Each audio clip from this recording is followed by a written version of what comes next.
Alrighty, there we go. We are live. Hey, what's going on, everybody? Good to be back. It is another day, and yeah, good to see you guys. Jace, the one above all, Marufa Mangotra, good to see you guys here early in the chat. I'm excited for another day in this edition of CWL. We do have a good day today. We finally had our defense wake up a little bit. And so I will be doing my best to clinch a win for us. What's going on, everybody? Oxy AO, nice intro music. Thank you so much. This is all music from Epidemic Sound. If you're wondering, Wix, hey, what's going on? Good to see you, bro. Yeah, we will be starting the stream with just my plans on the bases. We can also watch some replays, like maybe some clutch defenses, or some good attacks from our side. And yeah, I mean, hopefully we can pull together a decent war here. Jace, how did you make your name so cool? All of these names here, they're all just based on random names that are just, you know, supposed to be intimidating, right? And I obviously had to make the font for all of them. Nice thumbnail, thank you so much. Let's win today, yes, let's absolutely win today. And a good news for me is the fact that, take a look at the CC, it's 54 out of 55, right? But then when you look at the other bases that I have to hit, and you look at the CC, it's 0, and 0, and what else? 0, and yeah, so as you can tell, it does look like the enemy did not come prepared to defend us today. So that is going to give me a slight edge on offense. Hopefully I can pull together some 6 triples. Let's start at least with looking at some of Faizy's attacks. He is one of our best mates. Danny, hey, what's going on? Versing you tomorrow, I think. Oh, are you now? That would be pretty cool. They done gave the hell up, you think so? I think that they just forgot, honestly. This is a nice setup from Faizy here. He did use a skeleton spell to distract the monolith, but then the setup took care of both of these ray spell towers. The defense looks good today, yeah, and I'll tell you exactly what I did personally a little different on defense today. So in the first 3 days, I ran bases that I received from base packs that got leaked, and then today I switched all of my bases to Legends bases that I get from Ajmal's server, and I ended up actually defending 4 out of 6 today, which is pretty cool. So yeah, it does seem like those CWL base packs are as worthless as I anticipated, because in the first 3 days I only managed to defend once out of a total of 18 defenses, which is obviously not what you want. And on offense I tripled 15 out of 18, so obviously was not able to convert the defense, and so I'm glad that I was able to pick up some nice defense today. Yeah, this was definitely a nice follow-up from Faizy. He used the log launcher to get the pathing into the town hall.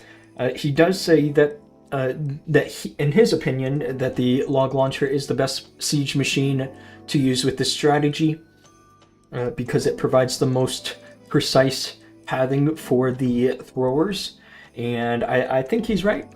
I definitely think he's right. Andy, hey, what's going on? Good to see you, bro. Which base is E6E using? I don't know if I want to show it, to be honest. If you text me on Discord, I might get a link for it and send it to you, but I don't want us to get stream sniped. No way they forgot to fill the CC in the highest league. I know, right? Definitely unfortunate for them, but regardless of whether they filled the CC or not, they only put up 38 stars against us, which is definitely not enough. Against us, you want to put at least 40 stars or better. He almost had a little bit of a mishap here with the healers, but thankfully they managed to cooperate with him. And you can see here again, there is the log launcher. That is his favorite siege to use. And to be honest with you, I do find that the log launcher is a little more consistent with giving you the access that you need. When I was pushing throwers a few months ago, I was using the troop launcher primarily, and my justification for that was that the little mini wall breakers did a good job of opening the base, but the truth is that sometimes those barrels did get thrown off to random stuff. Like, for example, like you would have the barrels thrown over here to the Queen and the Duke. And so I think that is why Faizy prefers the log launchers, because you can really control the access through the base.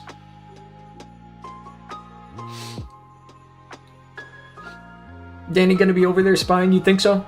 I think Danny's pretty cool. We actually faced Danny in Titan 2, if I'm not mistaken. He seems pretty cool. Wiz, hey, what's going on? Good to see you, bro. Light Art, hey, what's going on? Can you accept me and you have sent a request to join, yes. I'll get you in the clan. Another nice attack from Faizy here. I'm looking for you to promote you, hang on. And what else did he do? Let's take a look at Leo's hit here on number 9. I think he used, yes, he has been using primarily Hydra this week, which is very unusual for him because he does like to mix things up. I think that he's really focusing on trying to get 3 stars, and so he's sticking to one strategy, which is obviously I can't complain about that. He sends an Ice Hound early, obviously, to set up the entry for the Hydra. I have mixed feelings about the Ice Hound, I'll be honest. Like, in this case, it did get some value, but in a lot of cases, I do notice that the Ice Hound ends up going off to nothing. So you do have to make sure that you can prepare the Ice Hound properly. Like, look for an air defense somewhere on your approach. This is double overgrowth, by the way, so that's why he does put this first overgrowth over the Town Hall and the Rage Tower before it activates. I normally would tell you not to do that with the overgrowth, but he does have a second overgrowth active, on standby. So I do predict that he will be waiting for the Rage Tower to activate before he drops that.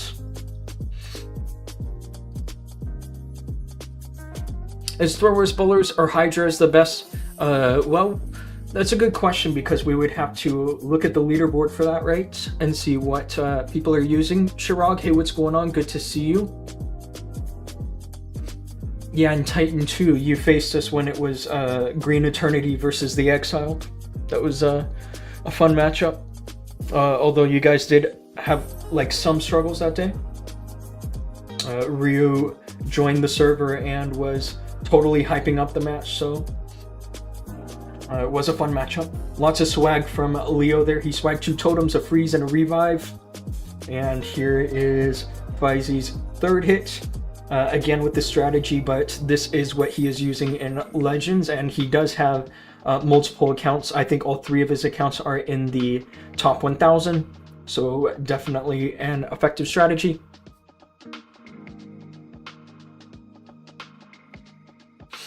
The Forsaken is in Legends. That's pretty cool. Yo, did you watch my replay yet? Let's take a look at that after this hit. We can totally take a look at that. Shirag, good afternoon to you. I don't know if I said anything to you. Yeah, so it's interesting here, because typically with this kind of a base, you would see people using this strategy in such a way that, for example, the arrow would shoot more like straight. I don't know the correct word, but along the axis of symmetry. However, it does seem like Faizy here opted for something just a little more diagonal, which I do think makes a lot of sense. Having a diagonal setup like this makes it easier to send the log launcher for the follow-up. And yeah, as long as he can keep his queen alive here, which he's using druids to support, then obviously he should have this side covered over here, because he also has a revive spell. He also obviously has the overgrowth. There is the overgrowth, and the queen is just hanging on for dear life. She's probably yeah, she gets taken down there, but obviously they've done a decent job setting a pathing for the throwers to go directly to the town hall. That's really their only objective over here, other than completing the setup. And Ice Golem's going to pop over here and freeze up the raged defenses. He does like to bring a Root Rider, and Ice Golem, and then Coco Loons inside of his log launcher. Although I do think that there are some multiple different log launcher combinations that you could use. This is just one of many. And then there's the revive on the Duke. Obviously the rest is just cleaning up the base with a swag totem and a swag spiky ball. And if you're watching, bro, nice job. I'm gonna leave my clan after CWL. Been there for a year. That's crazy, bro. That's crazy. Rusu, hey, what's going on? You want me to 3-star like a pro? I'll definitely do my best. Let's take a look at what Omar did here on number 2. The space does look familiar. There's a chance I have this actually, which would be a bit of a miscoordination on our part, because I didn't give him any challenges on this face. Not that it mattered, because he did triple in the end. There are the Quakes. He's obviously going to pick up the CC and the cake bombs. Maybe he could have also gotten that scatter shot, but there were some builders in the area that saved it, I think. Or maybe he missed a quake, I'm not so sure.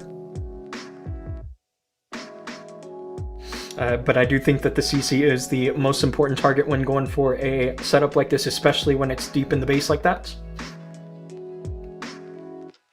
You could also consider taking down the Revenge Tower, but I think that Omar here did notice that those throwers can reach it, and so that's why he wasn't worried about the Revenge Tower.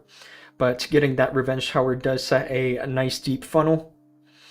And yeah, there is a log launcher once again. And this time he opts to bring the king with the stick horse and the giant gauntlet to assist the queen and the duke. It's hard to say really what the best king combination is. A lot of people are using the Frosty together with the snake bracelet and the spiky ball, but I do also like the stick horse because it does ignore the walls. Both are definitely good. Who did 1 star on the number one? It was E6E. It was a little unfortunate because that was a base that I saw E6E attack live in Legends, and then triple, and so yeah, E6E went straight for it in CWL and then ended up failing. Just a little unfortunate. The dragons didn't make it through to the opposite side of the base. It was a low percentage, but I really think that if the dragons had at least made it through like the Revenge Tower on the backside, that they would have had a better shot. I'll show you that replay in a second. I don't really like showing replays of fails, but maybe it can be a good learning opportunity for you guys. Yeah, check out all this swag. You guys can really see how strong this army is with all these spells left over. A swag overgrowth, a swag revive, and 2 swag freezes. Omar's been doing a lot of practice in esports lately, so that is clearly paying off there. You're looking kind of good tonight, thank you so much. Is E6E coming back? Of course. I think he just got tilted, you know? I think that's all that was. Here is the Duke coming in with the blower to pick up the Inferno and the Monolith, which it does split the base a little bit, but there's still definitely a lot of value over here to be had, like against air troops. So that's already kind of the first sign of things not going well. The giant arrow did land on target in this case, and see here, this is exactly what I'm talking about, this Ice Hound. You'll see once it goes from this air defense, it goes over to this other one and then ends up doing absolutely nothing. This is why I'm like 50-50 about the Ice Hound, because obviously it's reducing all the damage over here, but nothing is targeting the army really, other than the scatter shot, I guess. And the queen doesn't make it through this side over here. I think that if the dragons had been a little over, like closer over here, maybe like purposefully deploying a couple dragons over the queen, that they could have assisted her. But yeah, you can see this poison tower is really putting in the work on him. And this is what I was saying about this Revenge Tower, is that it by the time the Revenge Tower went down, there really wasn't much left. Just a couple Dragon Riders. If the army had at least like mostly made it across the Revenge Tower, I do think he would have had a decent shot at tripling. The revive did not get any value as well because of all these heroes.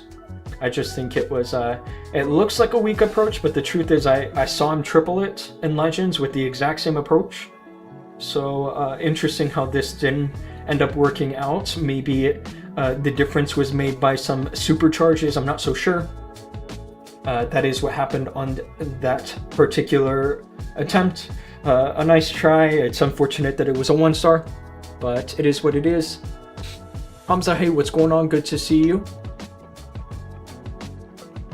Everyone else in the clan uses mostly the Eternal Tome. Yeah, that's correct. I feel like I'm the only one that really likes the Ray Shem Healing Tome, other than the people that watch my strategy very closely.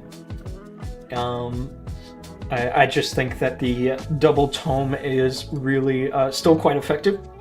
Here is I Must Be God. This guy did play in Titan 1 with us. He did a great job then, and he does also like to use backpack throwers, backpack giant arrow throwers. There are 4 quakes in this instance. 3 are meant to pick up the cake bombs and the CC, and then the 4th one, I guess, was to finish the funnel by also grabbing the multi-gear tower. That's how that setup worked out. And then the Queen and the Duke have a clean path to move on their own.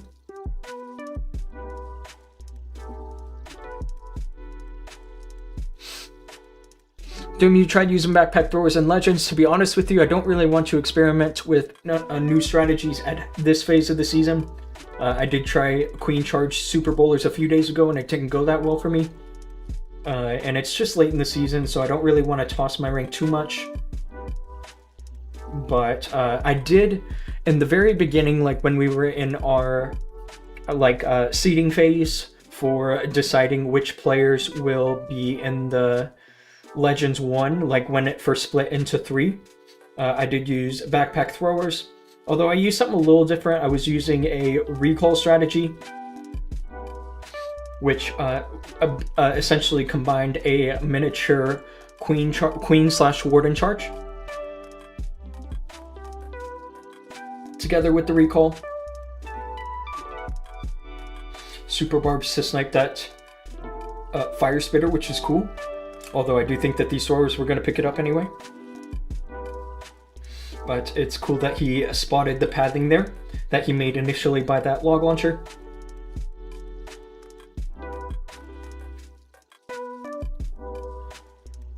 And revive the Duke here. Another nice hit with the throwers together with the backpack and the arrow. Zemi, hey, what's going on? Good to see you. You joined the clan? That's pretty cool. I will give you a quick promotion so that you can have a look through the CWL. 1 second.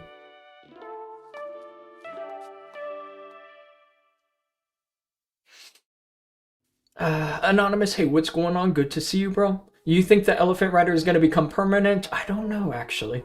Because I do know that it will be showcased in the whatchamacallit, in the event that's coming soon.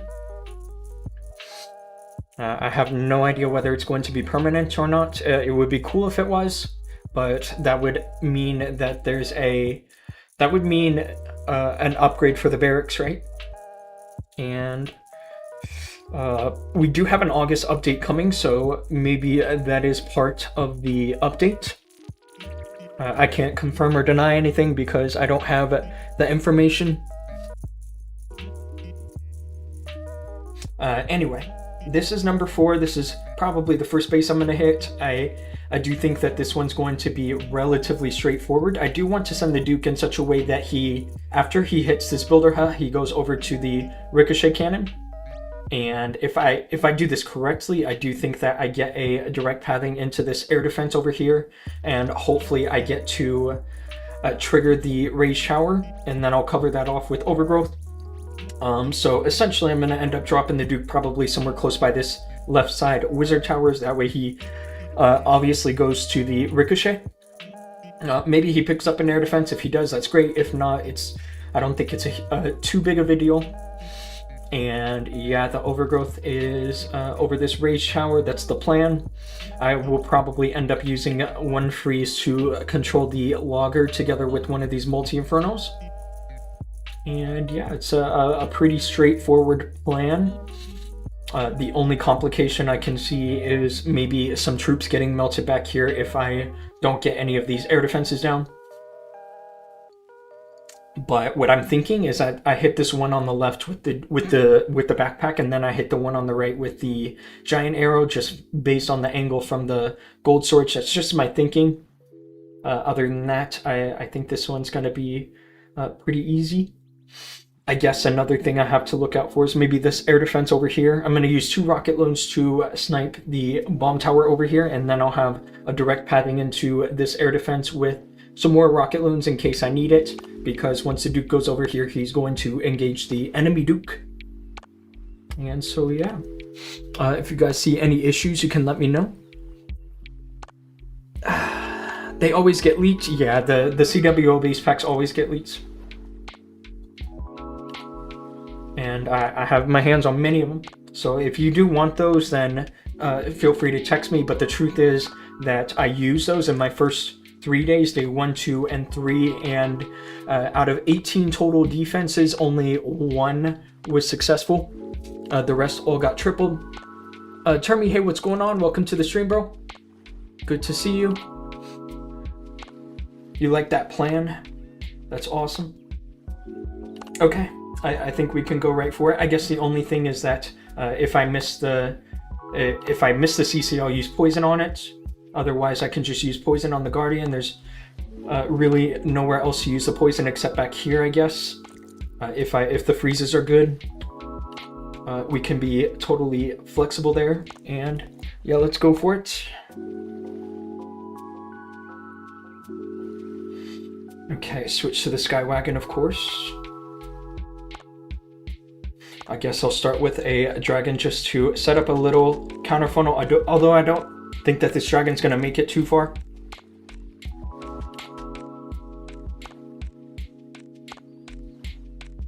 And I do get all of my targets there with the setup, which is nice. Although I'm a little surprised that the builder hut did not go down. Here is the first freeze to cover the logger over here. Totems there to distract that rage scatter shot, and there is the. I'm going to use the poison on the logger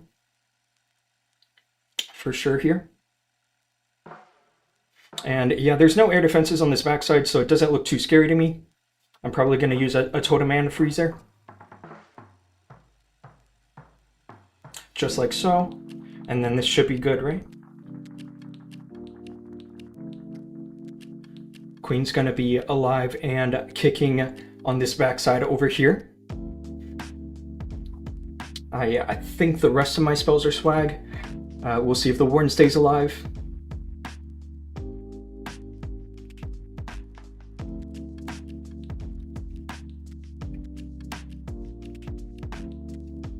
Yeah, swag, a totem, and a revive. Very nice. Please show your CWL point. I think you're asking for the standings, right? Makes sense. I will be showing you that in a second. Whose bases you use for Legends push? I have a sub for this one server. I'll show you on Discord here with Ajmal. He is the server owner here. A lot of people, I'm sure a lot of you guys are watching are already in this server, but maybe you're not in the sub. This is VIP 1. They have it set at $3 a month, which is definitely very affordable for a lot of us. And here are the bases that we get in VIP 1. This is what I use in all of my pushes, and this is also what I switched to for defense today in CWL. It ended up working out quite nicely. I just select random bases and I save them. And the good thing is that these are also good for practice too, because I do end up finding a lot of these people in Legends. Here's Klaus, Votin, Achilles, Stars, just top player bases. W, I know, right? That was the only base I had to face which had CC troops. The rest of them all have empty CCs, so I will be exploiting that as much as I can. Let's see here. Let's take a look at the next base, number 6. And yeah, so my plan here was to hit the cake bombs together with this multi-inferno, and that's the goal for that is to split the base. I do think that the follow-up is going to be a little tricky, mainly because of this The fact that this, it splits the base a little bit, but not as much as I want. I do think that once the Hydra is in this area, there's a chance that some of them leak over here, like over to this builder hut. So maybe I do need to be a little bit deliberate about the timing of my Duke. I can also just bring a 4th Quake to make sure that the multi-gear goes down so that the Duke has a pathing over here to go directly into this Revenge Shower. That does sound like a good idea. Whether it's worth an extra spell or not, you guys can be the judge of that. I could potentially get rid of the poison spell and bring a 4th Quake, but these heroes over here are all stacked tightly together with the Logger Guardian, so poison can be good value there too, I think. Maybe what I can do instead is try to send rocket loons for the multi-gear. If you guys have any other ideas, you can let me know what you think. Ravender, hey, what's going on? Welcome to the stream. Sumit 007 himself struggling in CWL this season. Is he playing in the Legends 1 modifiers? Do you know? Currently, Titan 1 and Legend League CWL are the only ones in Legends 1. Although at some point in the future, it will only be the Legend League. Take poison, you think so? I do think so as well. I think that the poison is good value rather than bring in an extra Quake just for a multi-gear tower. Because the arrow and the backpack are going to hit it anyway. So what else do I want to do here? I think I kind of want to bring a Yeti to pick up this Wizard Tower and the Archer Tower. I do think that's pretty reasonable. For 18 space, those are for sure going to go down. Unless there's a spring trap over here, which is really not that huge of a deal. I would replace probably a dragon for that, for a Yeti, and bring in an extra minion, I guess, or maybe I can bring a wizard instead. Something like this. That's what I think. I need to go to bed. Yeah, that's okay, bro. That's totally cool. He's in Legend League, that's cool. He must be in one of the other groups, obviously. I don't think he's in any of these clans, right? So, it is unfortunate about the other groups not having any full groups. I'll show you guys what the other groups look like. And yeah, so when you see here that there's only 26 clans and you know that we have 8 clans in our group, then you can infer that the other 18 clans are all in groups of 6. And these are all the different clans. Where is he? Oh, I guess Sumit's playing here, right? That makes sense. You hate stacked town halls like this one? Yeah, that's where not only the poison spell can get good value, but also the orb. So I will be definitely using the orb in that area. I want to use my freezes early to cover some of those rage defenses. Vivek here has 4 triples, and then everybody else below that all has at least 1 fail. So I think that honestly it's not just Sumit failing. Oh wow, he's really failing. But it's everybody. Schizo's here with a 1-star. And Ajmal's also playing in this clan as well. That's the subscription I was telling you guys about. He is the owner of that server. So pretty cool that they are participating in Legends. How were the rest of your Legends attacks earlier today? Pretty decent. Nothing too spectacular. I think the average was somewhere around 290. Although in the current day I have not yet started hits yet. Okay. I think we are all good to go here, right? I guess what I want to do is use the freezes early and then control this area with the dark orb, the poison, and the totems. I think that would be the best combination of everything there.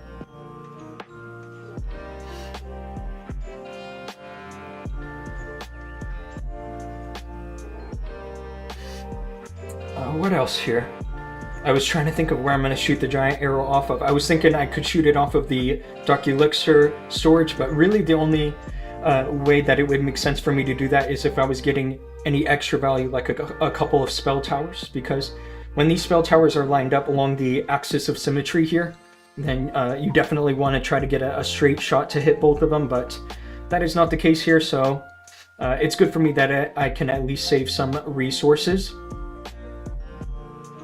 And honestly, I don't even think I need this Yeti.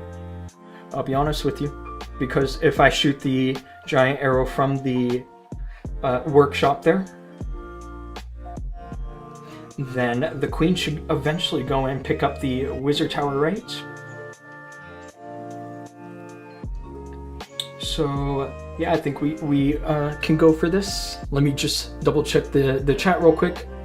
I like to use 3 rocket loons to trigger the rage early. Let's take a look. That's actually a good idea. I could do that right over here.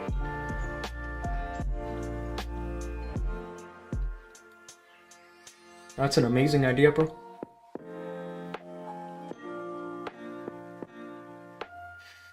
So maybe I do need the Yeti, I'm not so sure. Or maybe I can bring extra rocket loons.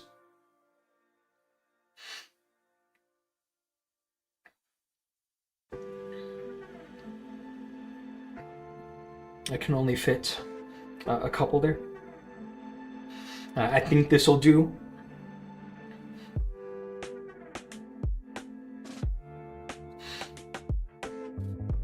GM, hey, what's going on? Good to see you. Wow, my favorite streamer is streaming. Yes, I am. Good to see you, bro. Ashmo plays in Pune esports for more than 3 years. That's crazy, bro. 3 years. Since the Town Hall 15 days, right? The kind of content I need on Saturday morning, that's awesome. It's still midnight for me. Do you think clans and legends should have a requirement to participate? You know what I think, actually? I think that Legend League should only be hosted once every few months. I don't think it should be every month. That way, your spot on the leaderboard is absolutely prestigious, since it'll be there for much longer. I'm not complaining about obviously having Legends monthly, but if I were to change one thing about it, that's what I would do. Although that's obviously going to have an effect on the balance of clans, right? On those off months, when you have a bunch of players that are going to be looking for like Titan 1 clans, like lower rank clans. Okay. We should be ready for this, right?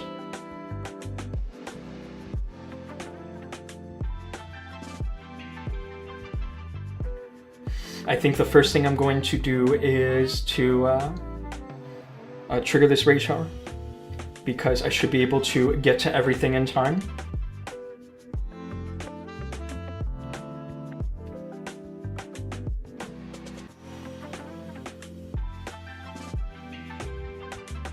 And then now I can go for this right here.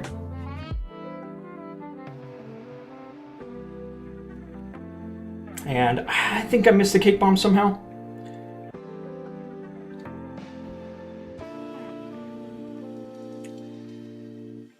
I'm gonna wait until the dude gets closer over to the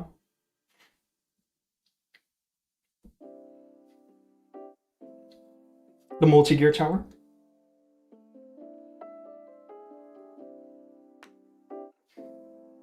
I'm a little worried about this funnel now. It's not exactly looking as clean as I'd hoped. There's the orb. It does cover the Guardian, but it misses the Duke. And here's that totem which I had mentioned to distract that Logger Guardian. And then the Queen is still alive, which is awesome. I think I'm going to use it over on this wizard, the wizard over on this mortar. And obviously the Duke's in an amazing position for the revive. And honestly, we can just sit back and see if I can swag the rest. Maybe not. I don't want things to die down too quickly. I guess I'll just be happy swagging a freeze in this case. Hey, thanks for the raid. I appreciate that. Good to see you. Nice hit. Thank you so much. EGM, good to see you. Swagger Freeze, I did have all my heroes alive in the end, so maybe I could have also swagged the revive. And yeah, that is 2 down. We still have 4 more to take down over here. And thankfully, all of them are empty on the CC. Poison did great work. Yeah, the poison together with the orb essentially just like disables everything over here. Like the logger, the queen, and the king, and just everything. I'll show you.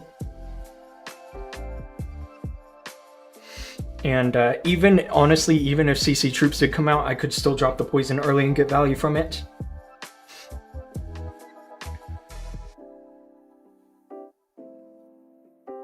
I was a little nervous about potentially a split over here, but yeah, the overgrowth did continue the funnel I was looking for.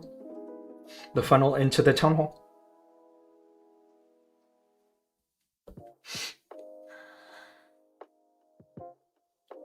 So easy for you, this Rage Hydra low-key adds aura, you think so? I definitely like the Rage Gem a lot. I'm definitely a huge proponent for that.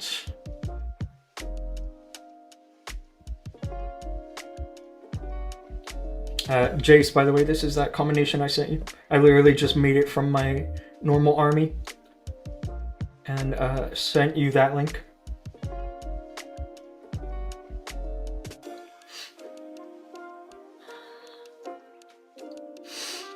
For losses, nah, actually we have a win coming up today. But yeah, having 3 losses early in the week is kind of tough, I'll be honest. Although it really didn't break my spirit because we were up against the, the toughest clans in the group. I did a little burp there. Like, for example, in day 1, we saw Silent Army, who's currently rank 2.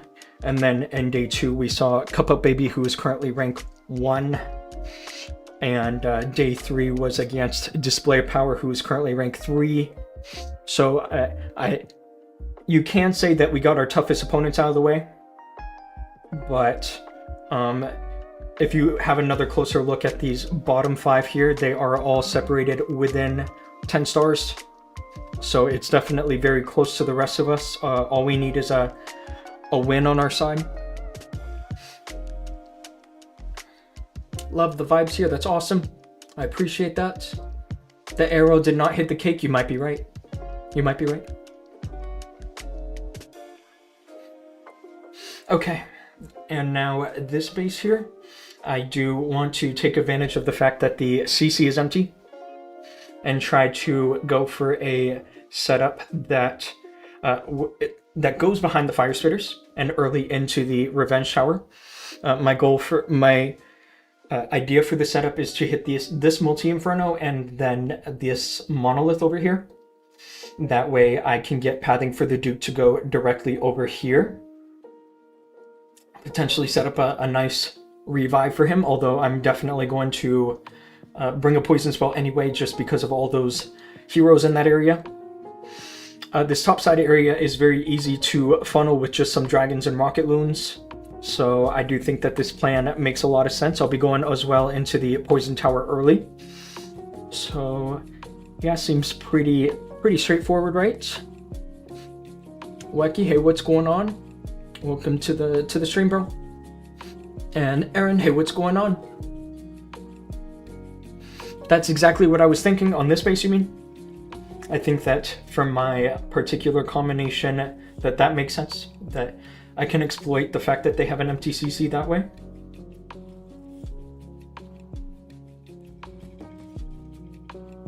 Okay, I don't think I have to overthink this one too much.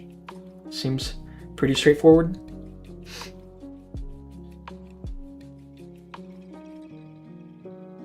Let's drop a dragon in this top corner. I'm always very conscious about the timing of everything. I'll drop 1 Tesla to support that dragon.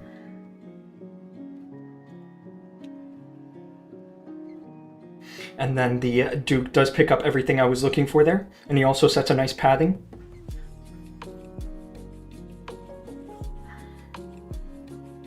Gonna use an early totem to tank that air defense. I could have also bought a hound maybe to save that totem. The totem's helping me, or the sweeper is helping me with my funnel a little bit.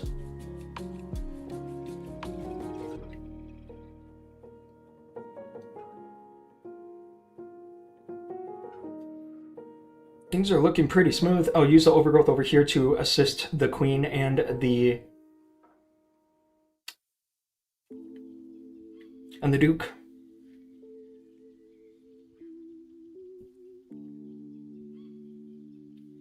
I think we're good here, right? I'm about to swag 2 freezes and a revive spell. I'll use 1 freeze just for the queen over here, because her DPS is very high, so she gets a lot of pretty rapid clearance. And then I can swag the other spells pretty comfortably.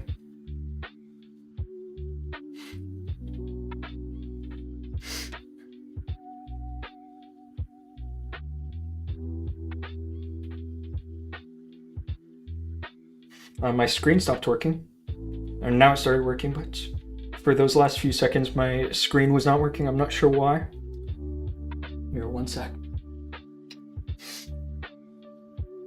Nice one, thank you so much. Yeah, that was pretty smooth, right?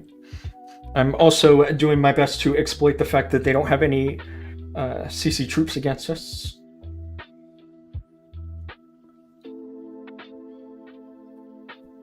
This base, this is one I've seen many times already in the recent Legends days. Although what I'm seeing a lot now is that people are tweaking the layout quite a bit. Like they'll switch the scatter shots and the fire spitter so that the fire spitters are over here, so that if you want to get an early approach behind the fire spitters, you have to deal with a backside revenge shower.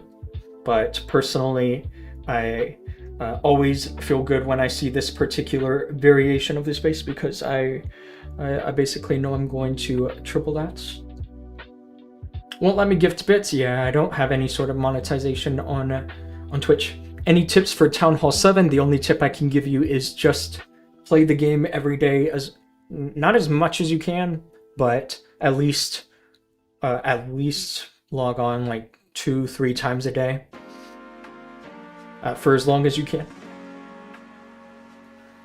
And I know that's not that great of advice, but you are still a long ways to go from the like the upper echelons, like Town Hall 15, 16, 17, 18.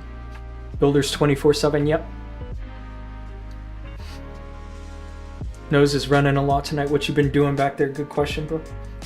I think it's a new cat, actually, that's been giving me some allergies lately. I did pick up another rescue. Anyway, let's switch accounts. I think I'm ready to hit that base. How do you get monetized? I think I need more followers. I don't think I have enough followers on Twitch. And I'm really honestly not too bothered by it, because I prefer YouTube as a platform anyway, for long-term streaming and all. And I do have some monetization on YouTube. Basic stuff like memberships and all. I don't actually have memberships enabled at this point, because I don't have anything really of major value to offer you guys, like no bases or stuff like that. I do think potentially if I were to do anything in the future, it would be more like coaching sessions for members. Amazing hits, thank you so much, I appreciate that.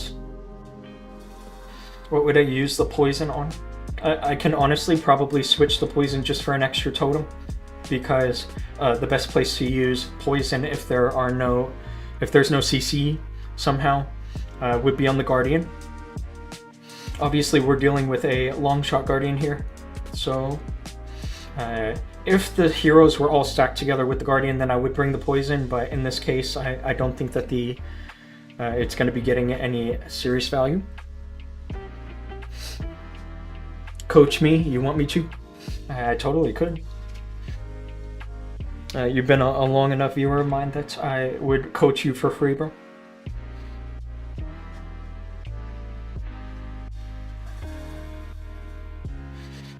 Okay, let's just go for this. I've been watching too long to suck this bad. That's funny. I guess one thing I gotta be careful about is not to send my dragons too crazy close to the Duke, because if the dragons follow him, they're just gonna waste the Duke and themselves.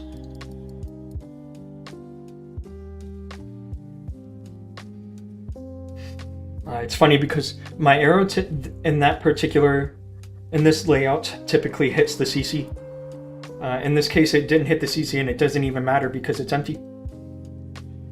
So I'm not even gonna get punished by that mistake.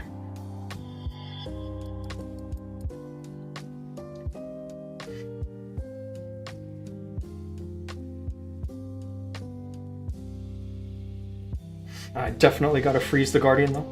I don't want my my Prince to go to ability so early. Going to Overgrowth there.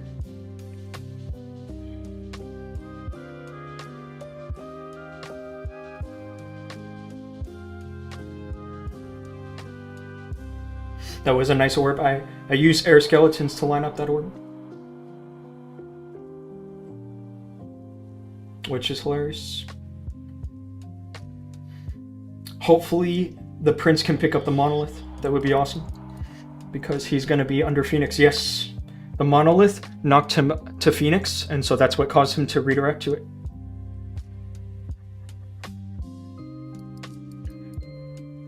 Let's just freeze this and revive the Prince, because he was working on it. Maybe I could have swagged the revive, I'm not so sure, but another clean hit. OP, thank you so much.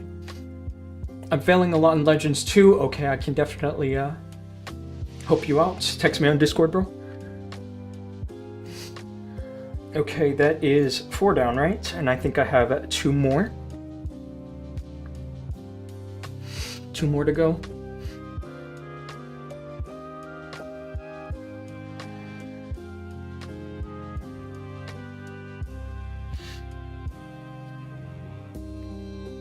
Invite me in the clan. I don't know you're a player type.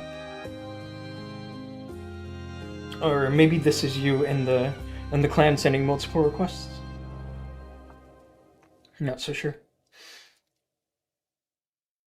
This base, let's see. If I want to take advantage of the fact that there's no CC here, then I actually probably need to go for something a little more offbeat. One idea I have is using like a double overgrowth, maybe using the backpack as more of a air defense killer. Although it's really not easy to line up the shot properly. I did practice this base early on the friendly challenges. I'm not sure the most consistent, like the most crushing setup though, because I didn't find any swag in those friendly challenges. This is a monolith, which is interesting. I don't remember the monolith being there. The monolith was over here when I was challenging.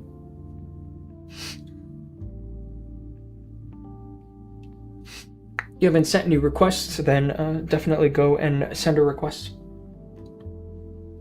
Yeah, an early approach into this revenge tower makes the most sense. And I think double overgrowth does make sense here.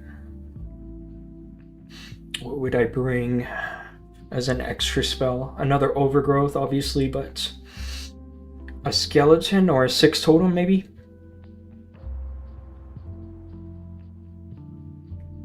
I do think a 6 totem makes sense. I would use one early on the monolith, and that would be enough to distract it. Maybe a skeleton spell actually can do the same job.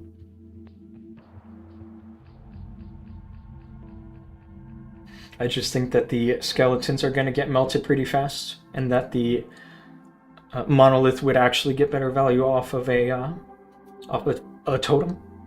That's what I think. This arrow is... I guess I'm going to have to settle with only being able to get 1 air defense with the giant arrow. That's what I think.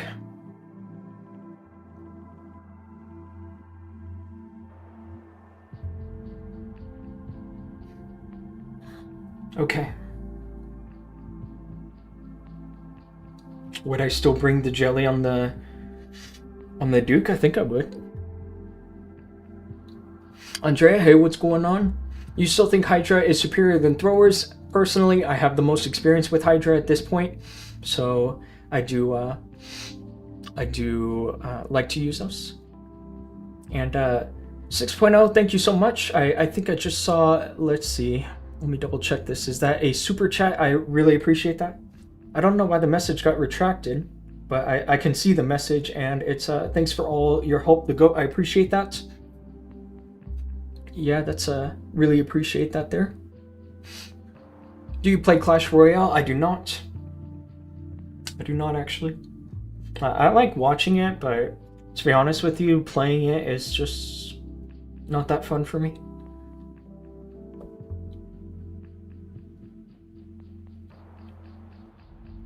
Let's go for it. Make Elder to Maria. Yeah, give me one quick second. Because obviously I'm in the middle of a CWL hit.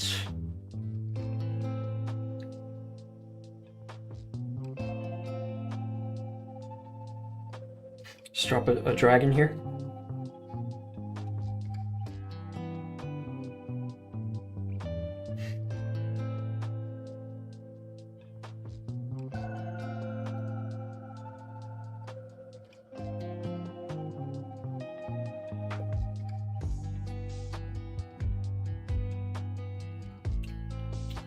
Maybe this healing tome is a little early, but shoot, I gotta pull that poison there before anything gets stacked on top of it. Unfortunately, it is a little late.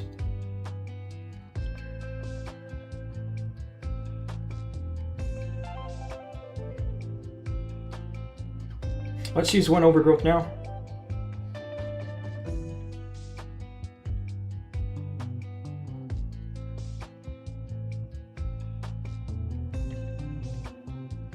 My army is dying quite rapidly, I'll be honest.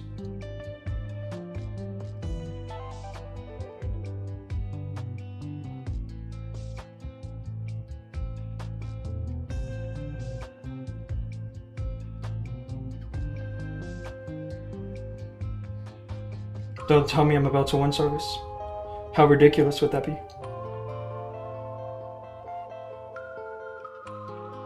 Obviously not.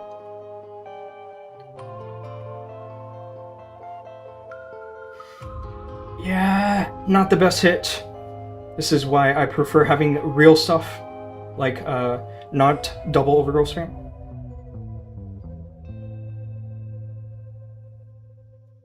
Hopefully this expo does take down the dragon. I would prefer that. The dragon needs to go down.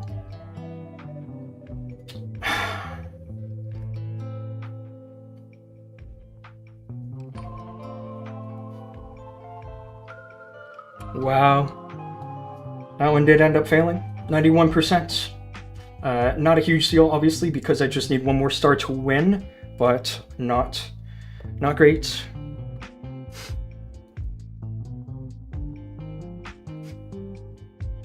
Perfect overgrowth for redemption. It was a good attempt. The warden ability was too early. Yeah, I think you're right about that, actually.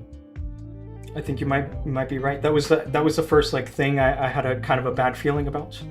And that's why I sent these rocket loons to pull this one poison tower over on the left. Unfortunately, it didn't end up working out. Let's watch that back.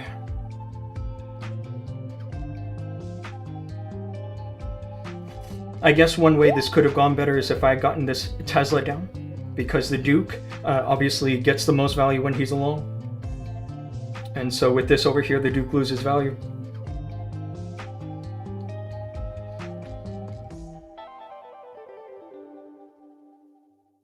Maybe what I also could have done better is lining up a shot together with the giant arrow to pick up a spell tower. Because really, I think it is the spell towers that killed this attack. I didn't have a good plan for the spell towers. Here we go for my last hit. 50 viewers, that's awesome. I appreciate that. You guys are all amazing. I think your giant arrow was incorrect. I did pick up 1 air defense, and that was really all I could get with it. I couldn't even get 2 air defenses. But if I had gotten an air defense and a spell tower, then maybe we would have been looking at a different story, right? Okay, this base.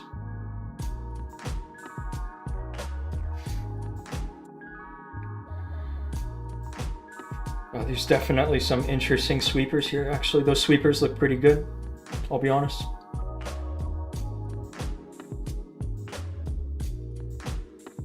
I do see a direct pathing into this multi-inferno, which is nice. That means I can take down these couple of mortars early.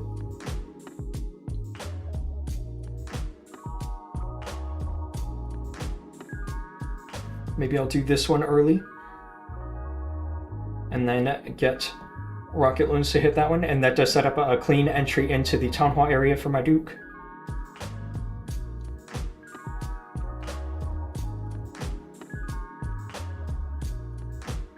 And then I'll use my last 2 quakes over on this rage tower.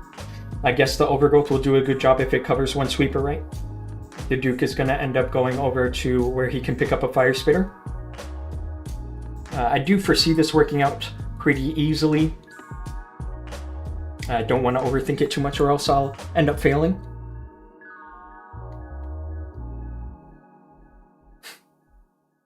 You can get the revenge and the CC with the backpack. Well, the CC is empty. So I do kind of want to exploit that as much as I can. Why have you stopped using Earthquake Arrow Jetpack version? No, I'm still using it.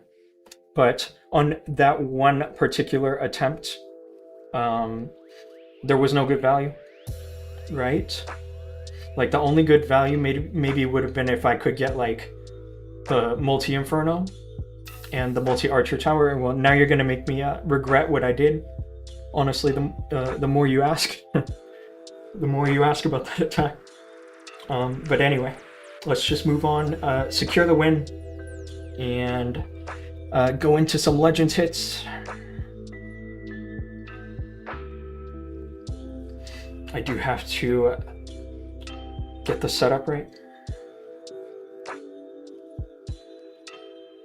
Uh-oh. I'm gonna have to invest some extra rocket loons. Probably all of my rocket loons.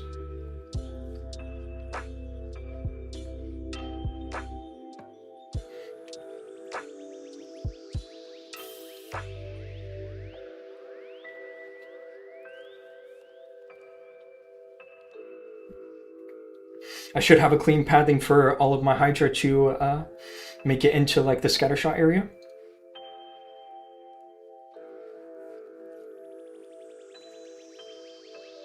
Is that air defense targeting me? It is. It's not good. Now I can use overgrowth somewhere over here, right?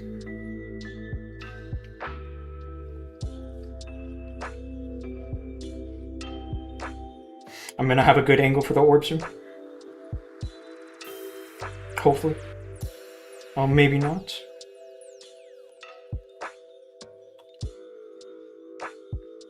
Or maybe I am.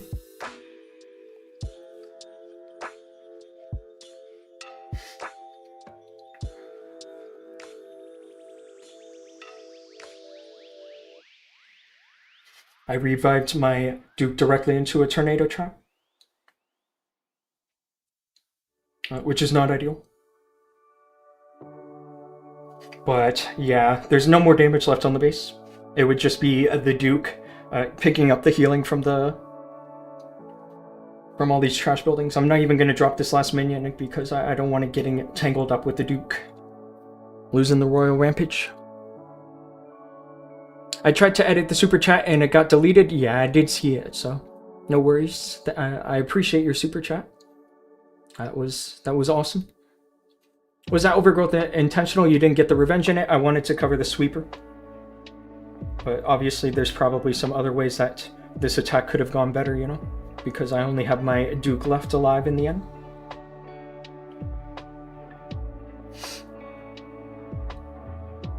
And where does that put me for the week? I think with a fail today.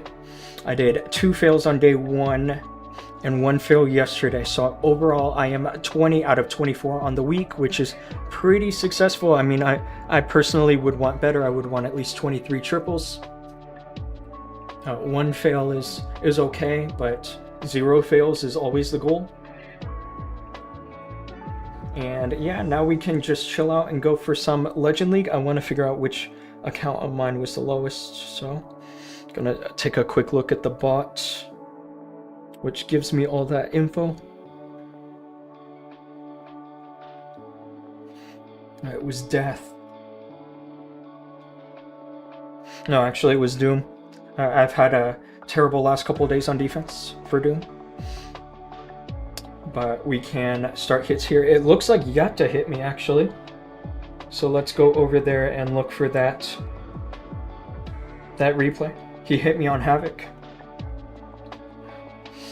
How's CWL going? It's actually pretty good.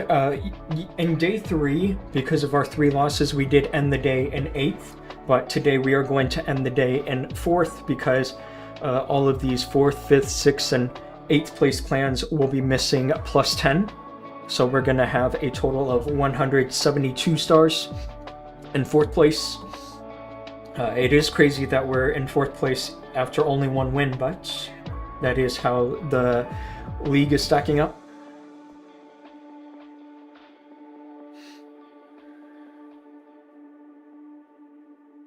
Let's take a look at this replay here. This is Zeus Yatta, who I think is currently around global rank 1 or 2. Who did that one? Sorry, it was E6E. Did perfect last CWL in Titan 2. Yeah, actually in the last 2 CWLs, which E6E did both in the Legends 2 modifier. It seems like Legends 1 is tripping him up just a little bit. This is Yatta with Queen Charge Super Bowlers, which it honestly doesn't even surprise me that he is using the strategy because in Town Hall 15 he was amazing with Super Bowlers.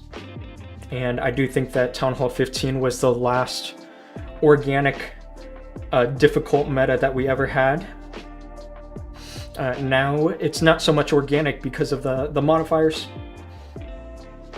He did get some decent damage on his healers from the Poison Tower and those couple of Multi-Infernos. So that probably set him back a little bit. We can try to see if he picked up the healer trap. That might be the case. It's pretty tough in Legends CWL. Yeah, you're right. You're right. 1 win and you go up. That's exactly right. That's because all of the clans are very closely stacked together in terms of skill.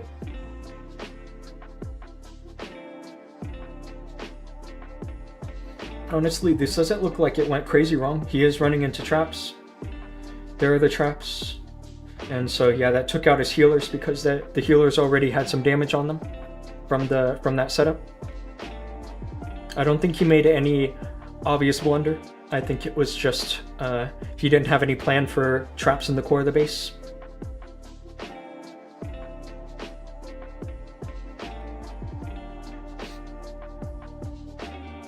Got some work, that's all good. Legends 1 is hard back-to-back 260 days for me. No matter how much I try, I just can't do better. Yeah, you do need things to go your way. Like, you also need to, like, grasp the meta quickly and potentially ahead of time. Like, staying on top of future balance changes or whatever. Nothing personal. Thanks for the sub. I appreciate that.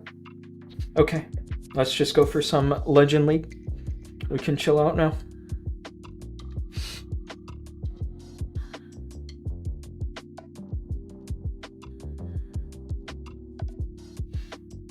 Okay, so my first impression is this Revenge Tower. It is pretty isolated. I could probably get some kind of a funneling into that for the Duke to go directly into the Revenge Tower. Or maybe like the Giant, you know. I think that is potentially the case. So I guess I can try to hit the Cake Bombs and the Multi-Inferno but I do need to look for a Tesla. If any Tesla pops up, then that does make it a little difficult, but there is no Tesla. Whenever you look along the axis of symmetry and you see that you're choosing between the monolith or the multi-gear tower, you should definitely always send your Hydra into the monolith.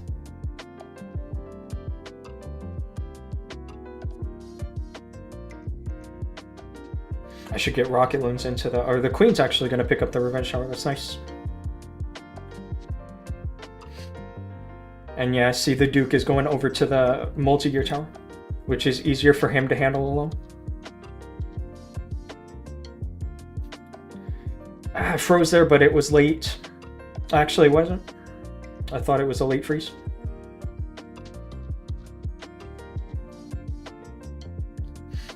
Not the best positioning for the orb, but it's fun. Maybe I can get this air defense here. And then revive the Duke. He should at least eventually pick up the Fire Spitter, right? I think I got this base pretty well under control.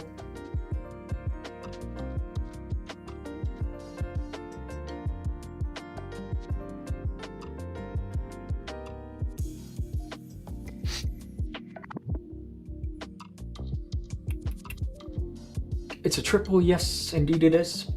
Nice funnel, thank you so much. Yeah, the timing of everything worked out. Like the Queen ended up being the one to go and pick up the revenge tower. I thought it was going to be the giant, but good job by the Queen. Be lucky if I don't demote, then I better get you some help soon. 4890 or below is the demotion zone. I think that the ranks are a little bit conflated right now because of the fact that it's almost the end of the season. So if any of you guys promoted into Legends 1 this week, you are actually on the back foot because of that, in terms of getting a result for the season. Sachinta, hello, what's going on? Welcome to the stream. I tried a new base, hopefully you get some defense. Yes. You know what this looks like, actually? This looks like that base that E6E failed. It's very similar.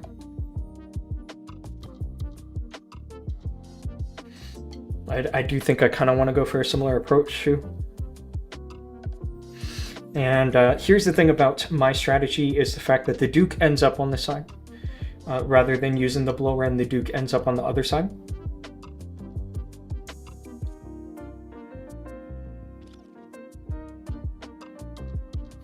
I just don't know whether the Duke's going to go left or right.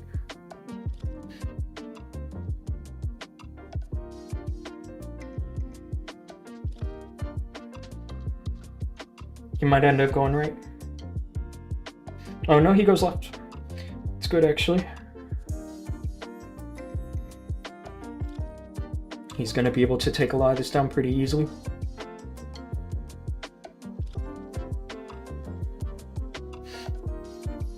And you can see how I have my Duke alone right now. This is perfect. I'm going to use my overgrowth early over here though.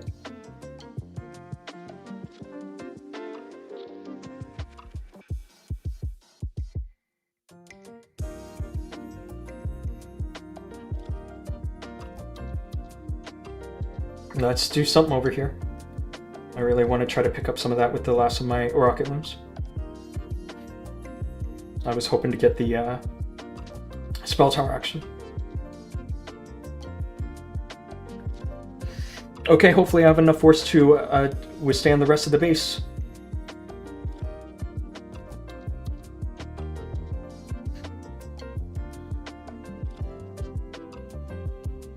Hopefully. I guess really the last threat is obviously that revenge tower, right? That's going to be in the middle of the base with full damage. So I have to hope now that maybe the Phoenix can get the job done.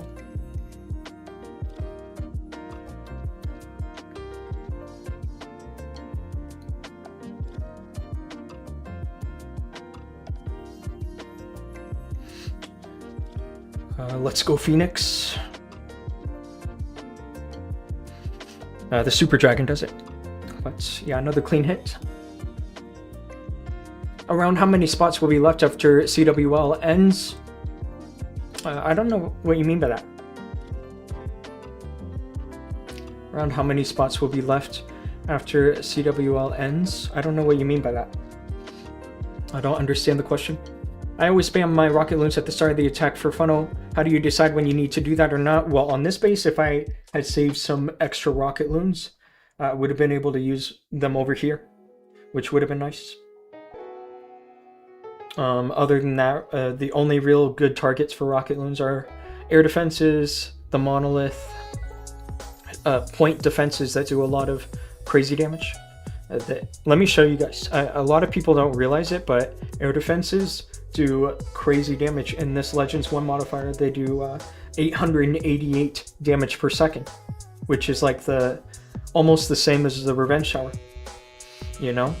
So if you can ever take out air defenses with rocket loons, then you should.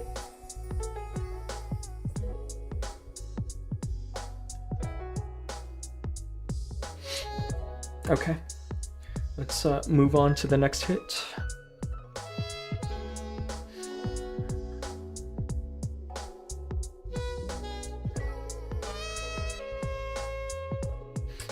Okay. I do see a nice backpack which can get a sweeper and a couple air defenses and potentially the CC. I do think that that's going to be the best plan here, but I do need to find a good angle on the arrow so that I can destroy the CC with the quakes.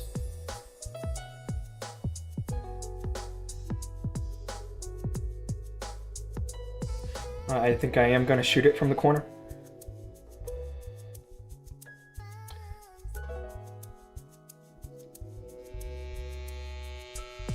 And I do get my targets very nice.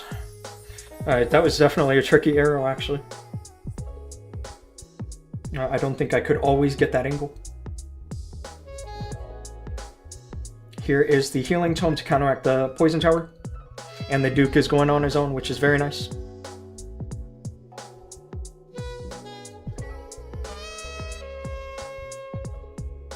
Hopefully the Duke can survive for a little while longer.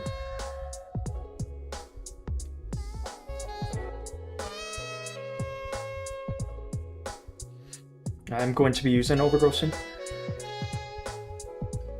Like right here, I think. Let's use the poison on the Guardian now that it's targeting me, and I guess I can just destroy these here with rocket loons. Definitely looking pretty clean here. I'll use this freeze to stop the long shot for that Inferno Drag, and then swag the revive. Swag an orb too. Since you have multiple clans, oh, you're asking me, like, after CWL, how many spots will we have? We're always recruiting, bro. We're always recruiting. We're pretty open to many different skill levels. But really, the best way to be involved with us is to contact us on Discord. There's a server link in the video description.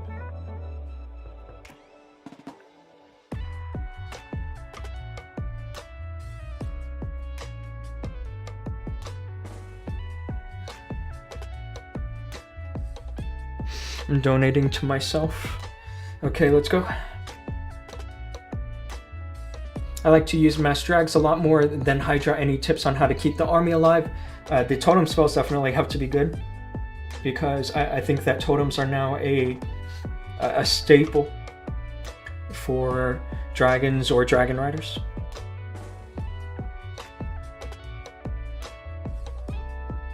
If you're not using totem spells, then you're definitely playing at a disadvantage.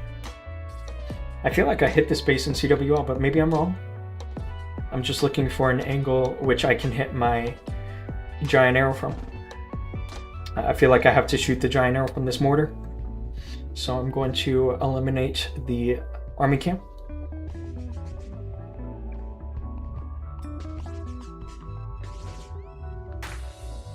And I do get my targets there, very nice.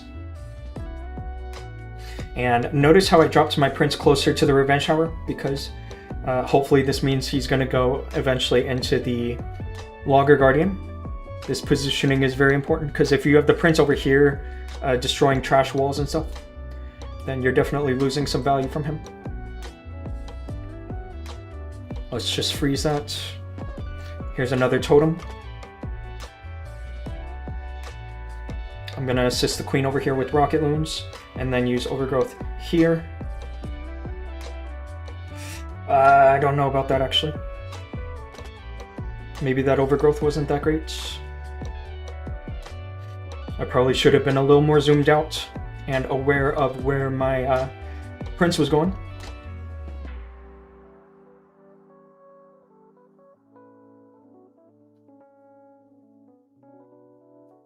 I do have a lot of troops alive.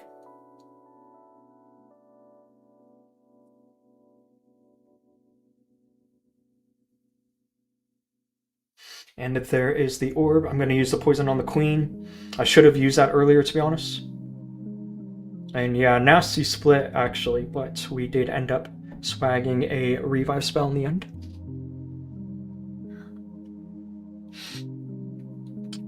I gotta say, if you're very confused on how to hit boxier styles of bases like this, then you should definitely try to look for something diagonal like I did. Even if you're using some other type of strategy that doesn't use the quakes like this one does, then you should still like shoot the arrow diagonally and send the backpack to go diagonally through the base. That is definitely the best way to funnel dragons, at least in box bases. How do you funnel so well, only funneling one side? It's a good question. Oh, you're Jace. Hey, what's going on? You got me another super chat. That's amazing, bro. I really appreciate that. Can you link me your favorite base later? Yes, I would definitely take care of you with all that after the stream. Really appreciate your monetary support. It's very nice. Okay, let's keep pushing. Okay, this base. Now really the best way to get this kind of a base is to try to split it. But I gotta be honest, seeing these infernos here so close to each other does make me a little nervous. I do think I might have dragons potentially leaking over there, which might not end up working out for me. This is way stacked over here, so maybe I can ignore the CC and get a good value from the poison spell. Let's take a look at the level of the Kakapult. It's actually quite low level. Maybe we should check for a Tesla to get a straight shot. But I think I can get the angle that I want from... Yeah, there is a Tesla.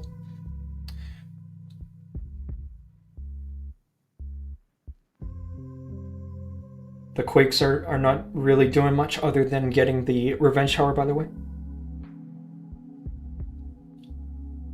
And I got the backside sweeper, which is nice. Maybe it was a little lucky from that angle, but I did get that. I'm going to use a totem here to support the Duke. When he has that Royal Rampage active, he does move quite nice and quickly.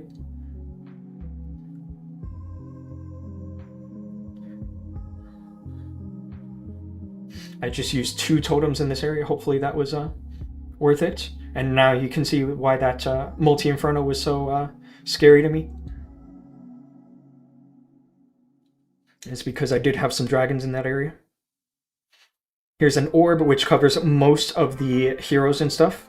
I also have the poison spell active.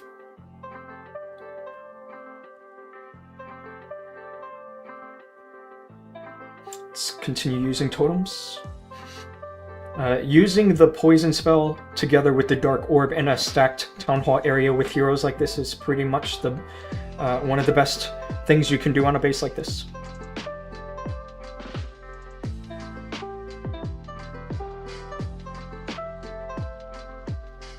I'm gonna freeze those point defenses which were targeting my Duke there.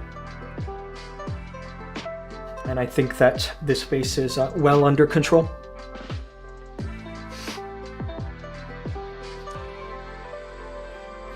It's funny because everybody said that diamond bases were always going to be free triples when the backpack came out, right? And I mean, in this case, sure, maybe not. I'm surprised that my Duke ended up dying out, so I didn't even notice that. Yeah, 96%. Very close. Maybe if a couple extra things went my way over in the Town Hall area, I could have had that. But I think that my Duke got picked off by the multi-gear, right?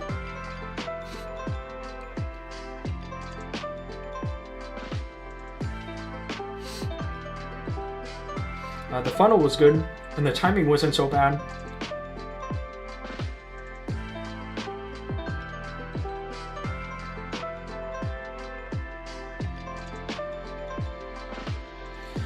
But yeah, my Super Dragon got melted, and so did my Inferno Dragon, and those provide a lot of DPS.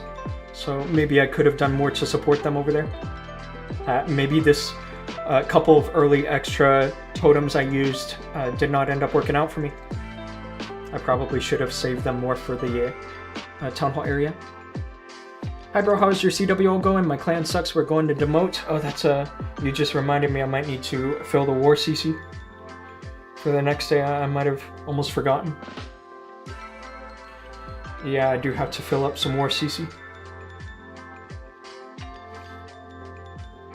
You know what this is actually? This is the base that E6E ended up failing on.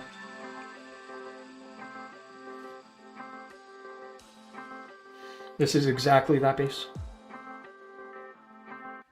The sweepers are pointed a little different though. Okay. I guess what I'm gonna do is try to get straight arrow shot. I don't even know if it matters so much, so.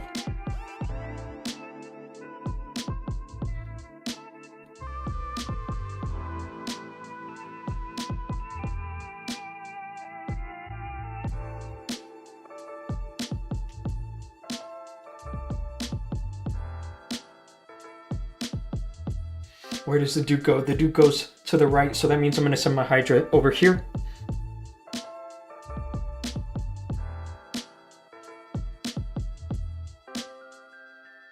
We're looking pretty smooth so far.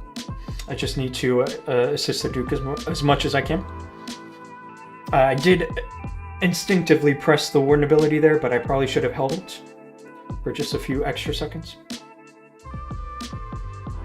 It's still looking okay, but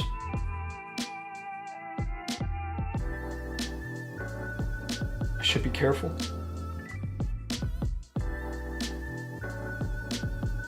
I can use these rocket loons potentially to pull the poison tower, right?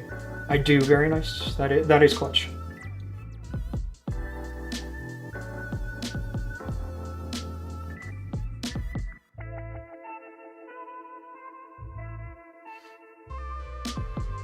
This base looks tough, though. Honestly.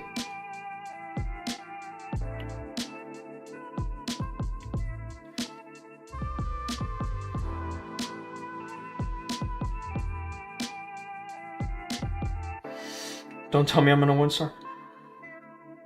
Just like E6E did. I think I am. The Duke's not gonna make it, is he?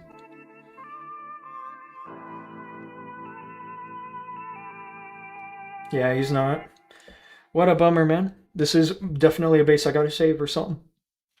And get some practice with E6E. What's your favorite food? It's definitely sushi. Smash it out of spite. Yeah, right. Let's take a look at this this replay again. It literally looks like a same story. Maybe I needed to use the Warden ability later. I guess that's a bad habit of mine, is that I always like to use it so early. Use Electro Fangs on the Duke instead of the Fireheart. You do lose some revive value if you do that. Anime edits, I appreciate the sub. That is pretty cool.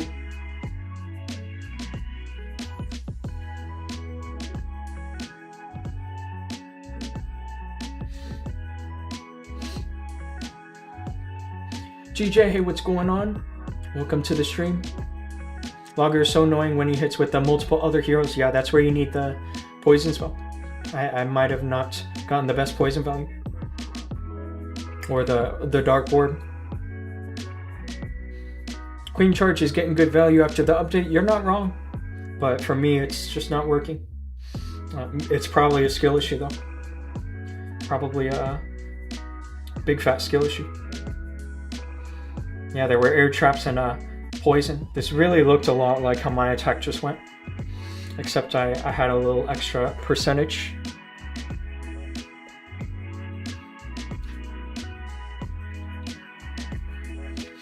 Okay, let's keep going. Low-key, your strategy is like doing Gamble. You either triple or 1-star. You think so? I rarely do 1-stars. Like, very rarely.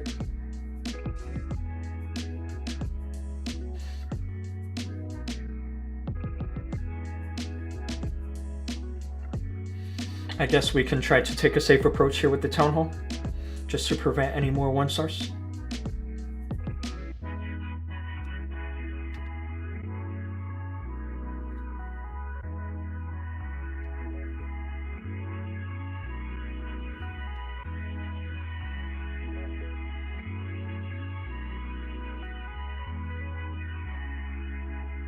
I should have pathing, right?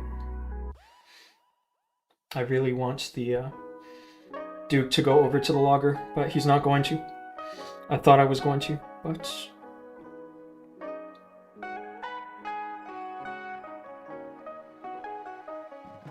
I feel like I need to put Overgrowth over here. I guess this is something a little offbeat for me. The Duke's gonna go down on the wrong side of the base.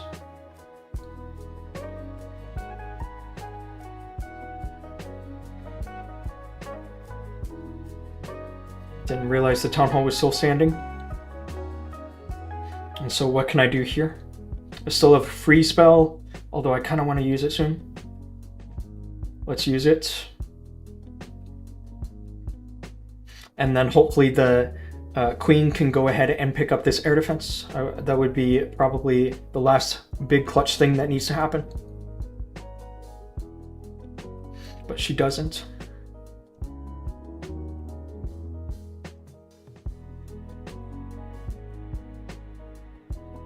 Maybe she will eventually, but it's not really looking like that at the moment. Maybe I'm getting worried over nothing, you know, because the base is almost finished and I still have a revive spell.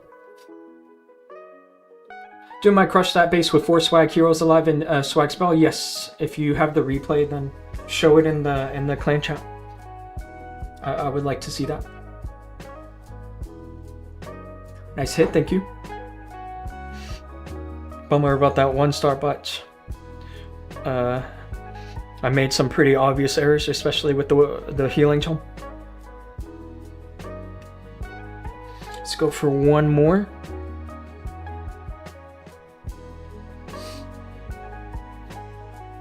I just accepted you, by the way, Leo.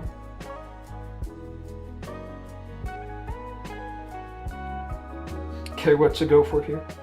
I don't really see any direct Duke pathing into the core.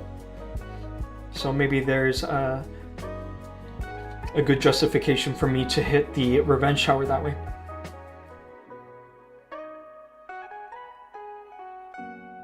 It's going to be a little difficult to support the Duke how I want, because he will be going into some damage.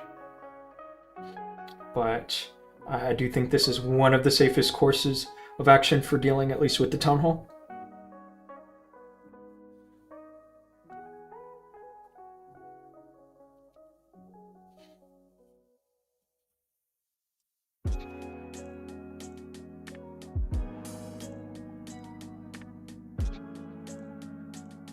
The Queen should be able to take care of it, right?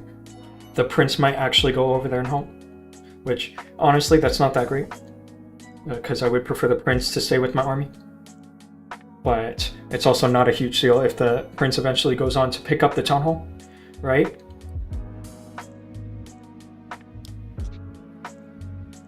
I think I'm going to use Overgrowth when that Rage Shower activates, but it's not quite yet activating.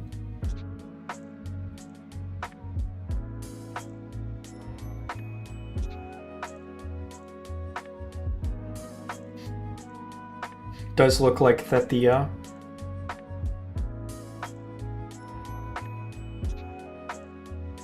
ice golems got leaked out somehow. I don't know if I have this. Not the cleanest attempt. No guarantees.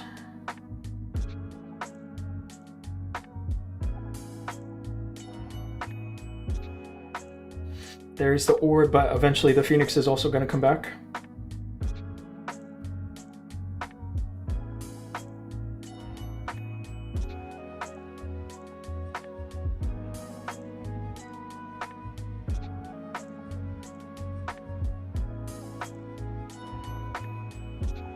Let's just do a freeze here just to keep the Duke alive. But to be honest with you guys, we're looking at a very close fail. Very close. 96%.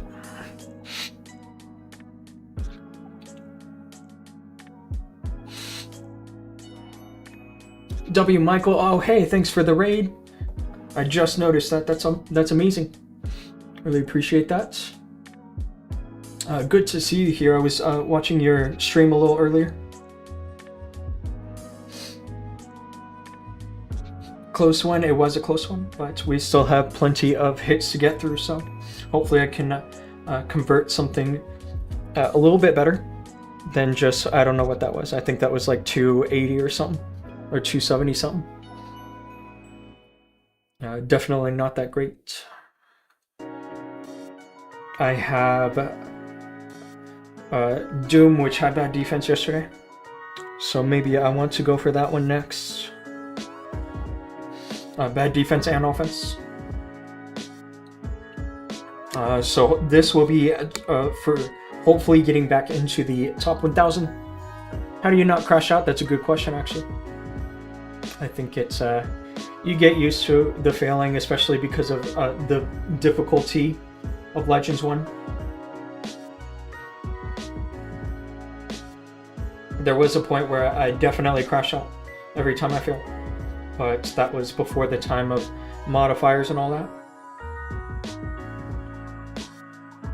This overgrowth was nice, although it is going to eventually wake up a raged multi-inferno, so he definitely has to save his freeze.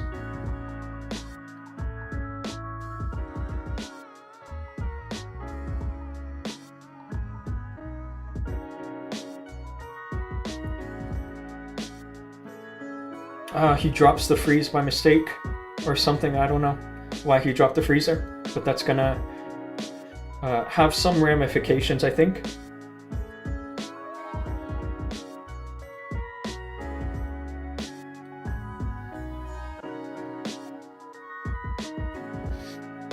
Maybe it is just wishful thinking in the end. Yeah, that's definitely a triple. Check the replay in the chat, you just reminded me. We'll check that in a second. Okay. The most concerning thing that I'm looking at right now are these sweepers, because the backpack needs to be set at a good angle to pick at least one of them up. You know, it sucks because if I aim for any specific one, then the Duke's going to end up going into the direction of the other one. So maybe I need to adjust the angle of my arrow in this particular instance. And the goal for that is to set up an entry behind the fire spears. So let's just try this. I did hit one sweeper. I'm just going to send everything over that way. Even if the Duke follows my army this way, I'm going to accept that, because the Queen's going to go over here and trigger the other Rage Tower.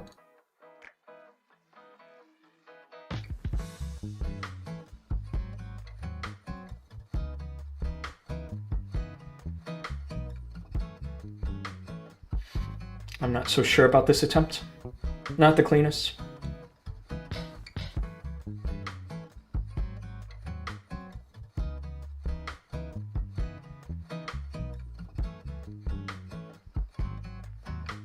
Gonna use the orb now. That's my best angle, really. And a freeze there.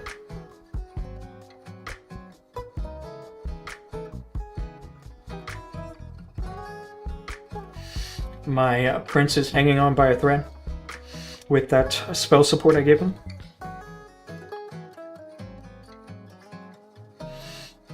This one actually did end up going quite smoothly. Swagger Revive. 18 walls look better than 19, you think so? I kind of agree with you, actually. Clutch Minion Prince, yeah, the Prince did a good job. Especially with that orb capturing the Revenge Shell. Nice recovery. It wasn't much of a recovery, was it? The only thing that really went wrong was the Duke following my army, but it's not exactly the worst thing. It's definitely better if he goes off with the Queen, but on that particular layout, it wasn't a huge deal. Oh, here's that replay that I just failed. This was the 1-star fail that happened just a moment ago for me in Legends. The positioning of the CC is a little different because the one I saw was just below the Catapults. But it is essentially the same base.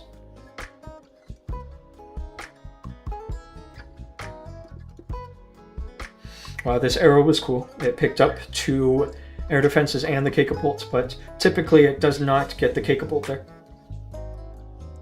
Because the HP module is actually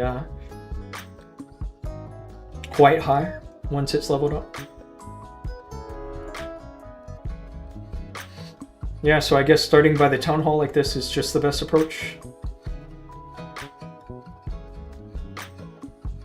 Especially because you go early into the Poison Towers.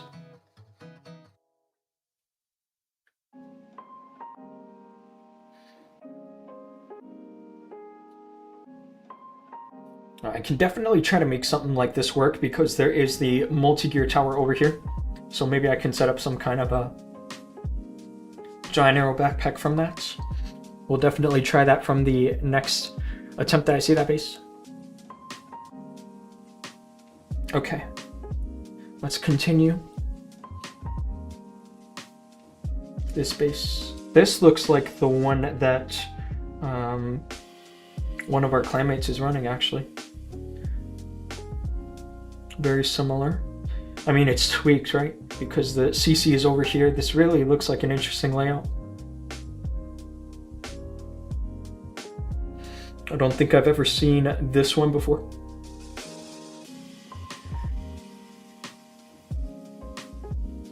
Okay, I kind of want to try this. It's definitely going to take time for these archers to do their job, but at least it sets up a perfect arrow for me. And it's going to take time, but it is what it is. I don't mind spending a little extra time in the setup. This army moves so quickly. Oh, now I have to use something like a baby dragon, right?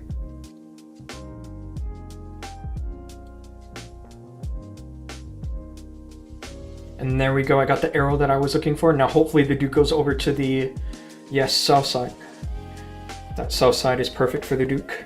That way I can send my army into this, although I do have to use some freezes to cover that sweeper.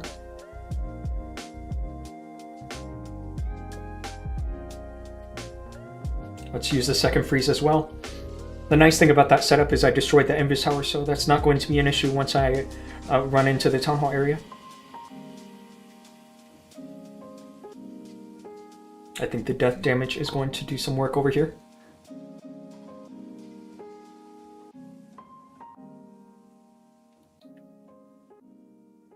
Should probably just use the overgrowth like so.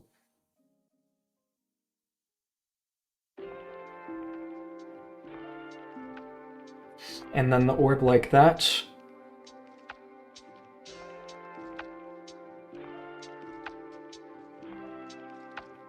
I think I've done mostly enough.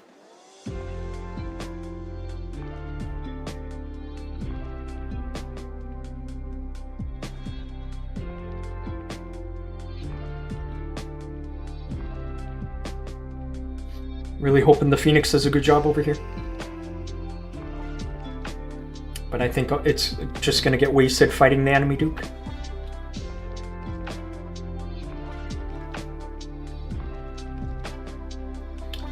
But it does go through.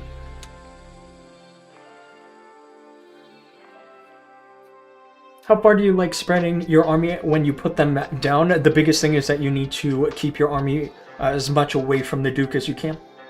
That's the biggest thing. That is the biggest thing. You want the Hydra to be wherever the opposite side of the Duke is, basically.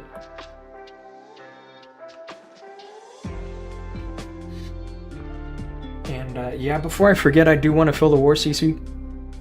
So give me one quick second.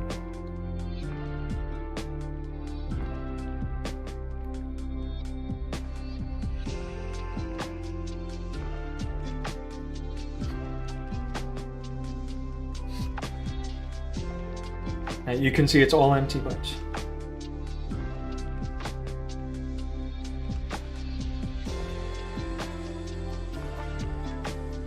let's make sure I actually filled that.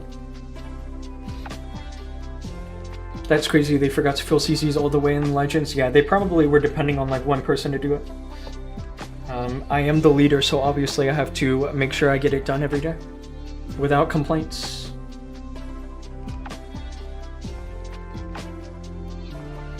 I'm filling the rest of it up right now on my phone, actually. I probably should have done this earlier, I'm sorry guys, but rather late than never, right? Otherwise we will end up like therapy on defense. And it's funny because just a few days before CWL we found them. We found them in Classic War 13 days ago. So interesting that we bumped into them there. I did have a thought in my mind, like, what if we see these guys in our group, and then turns out we did.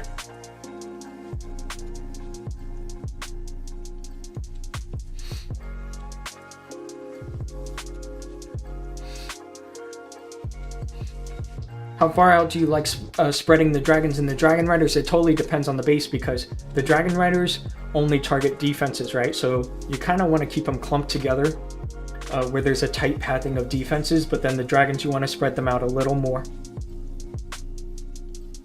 Like more broad-sided from like 12 to 3, for example, and then dragon riders would just be from 1 to 2.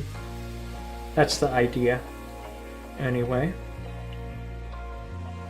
It does depend on the base.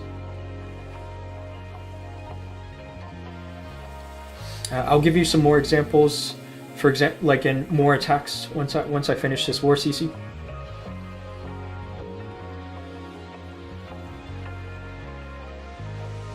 Really, I should have done this a while ago. At what HP do you pop the Warden? Like pretty early on, because the healing tome only gets value when stuff is like all inside of the Warden aura. So it's not so much about the HP as much as it is about like the timing of how many troops you have in the aura. Or at least that's how I look at it personally. There are definitely some cases where it's probably better to hold it, and that's definitely one of my worst habits, is that I don't like to hold it when it's necessary.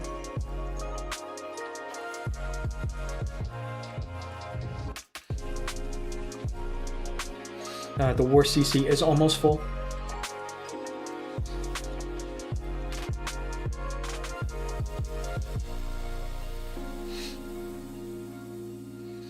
I'm used to holding it for CWL attacks. I think it makes sense to do that, especially when you have the double tome, because that's what gets you the most value out of the Warden ability, is holding it for pretty much until everything is like mostly low. I remember when I was pushing Root Riders, that was a big concept, because the Root Riders had a lot of HP, but the Mini Warden and the Fox did not have a lot of HP. So you wanted to time everything so everything was all together at low HP, including the Root Riders. That was a advanced concept. But as long as you understand that everything should all just kind of be low before you pop the Warden ability, like I would consider 30 to 40% somewhat low.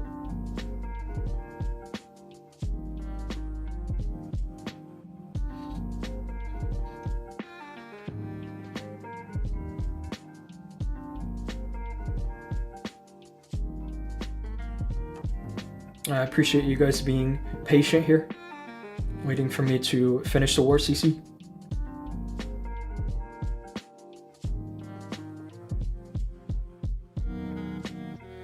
Alrighty. It does look like we are finally all full.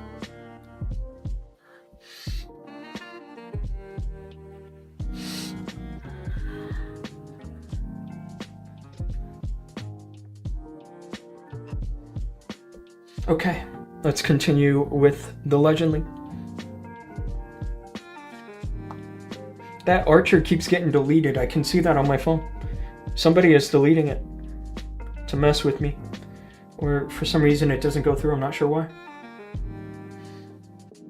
Okay, what to do about this space? This one looks tricky, like really tricky. It's going to be hard to get the funnel I need with all of this damage in the early on in the hit, so I do think maybe I need to try to be creative here and start from the Town Hall side and go into the Fire Spitters controlling that damage. Let's look at the builders here. The builders do not cover neither the Revenge Tower nor the CC, which is definitely a mistake by the base builder. You should at least cover one of those. It's always good to cover high HP buildings.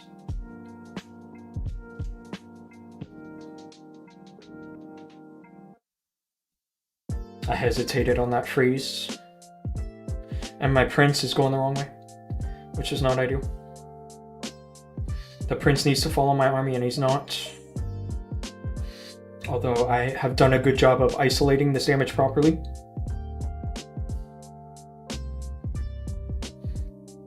I'm not sure if this will go through because I really need the prince supporting my army right now.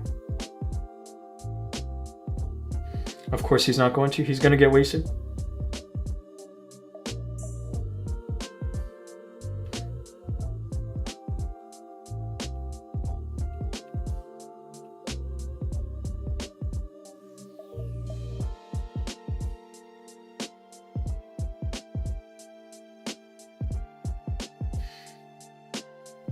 I think it does end up working out in the end. Maybe this was just a good approach. I still have a overgrowth and a revive. I didn't realize how strong the approach was.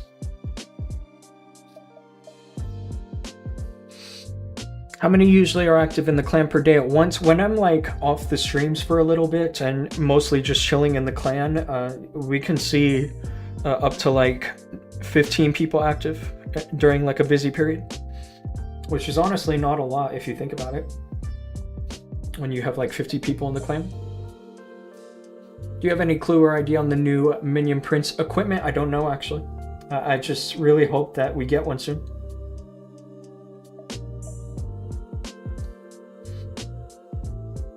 Okay, I do think that the best approach here is to take down the Revenge Tower early. It's going to be tricky because there's so much HP down here. Or maybe I should just try to get rocket loons or something to take care of the Revenge Tower somehow. There's actually so much HP down here. Like there's the enemy king, a ricochet, and storages, and the Revenge Tower. Okay, I think I'm going to go for this instead. When there's a lot of HP like this, you have to be very super deliberate about the timing of everything.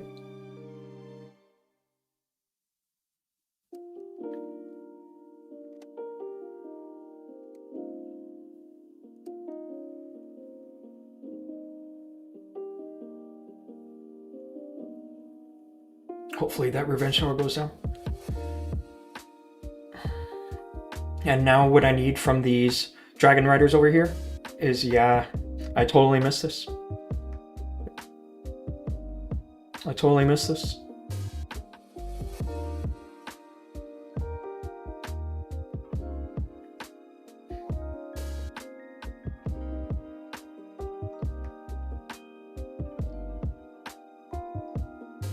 We'll see if I can get lucky at all somehow.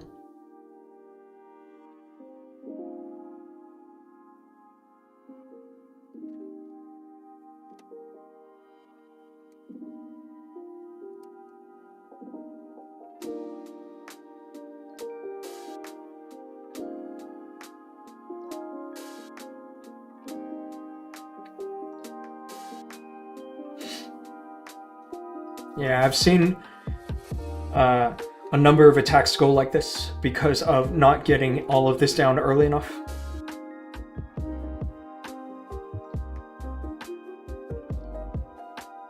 So this is probably going to end up still in the 90s, which is decent. But yeah, a good base. A good base.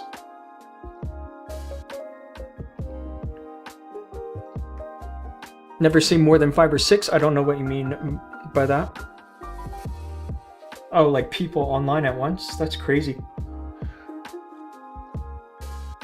That's actually crazy. When is the Duke new equipment coming? It's coming just in a matter of days at this point. It's August 8th, and usually the events start at the 11th of every month. I always use my rage early on those type of bases. I don't have a rage spell. That's the difference, is that I don't have a rage spell.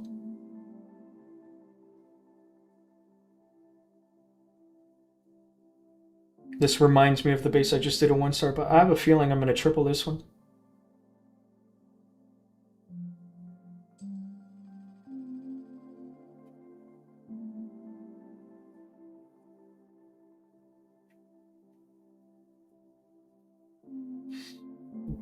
Now I definitely need at least one of those Teslas to go down early. Maybe the Queen can pick it up. She does. Because I would prefer if the Dragon Riders do not follow my Duke. Once they do that, the Duke ends up losing value, and so do the Dragon Riders. Unfortunately, my Prince got activated to ability early. Maybe this won't work out as well as I hoped.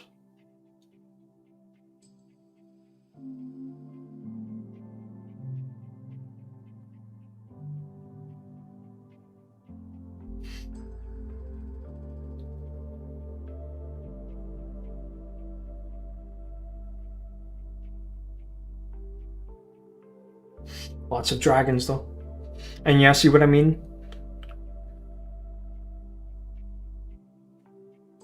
An easy 3 stars here. The modifications that were made on the other one are clearly effective. Swagger Revive.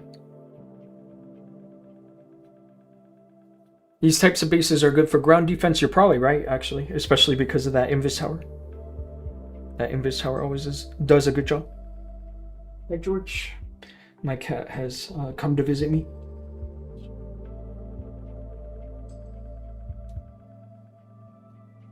Okay. This looks almost identical, except the CC is in the middle. The positioning of the CC does have me a little worried, I'll be honest. I kind of want to take it down because I know that the Queen eventually likes to go and grab one of these Fire Spitters. But when she goes in there and the CC is still standing, then Ice Golems tend to come out and screw this attack up. So let's just do this. And then I'll use like a few Rocket Loons to pick up the Monolith after the Giant Arrow Backpack.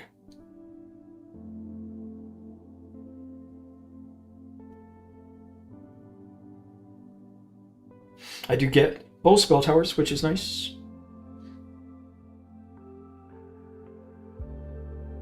And do the Rocket Loons get the Monolith? Indeed they do. Very nice. I think I'm mostly good to go on this setup. We just need to eventually see the Queen pick up that Fire Spitter. I did use my Warden ability early this time because there's no more Poison Tower to speak of.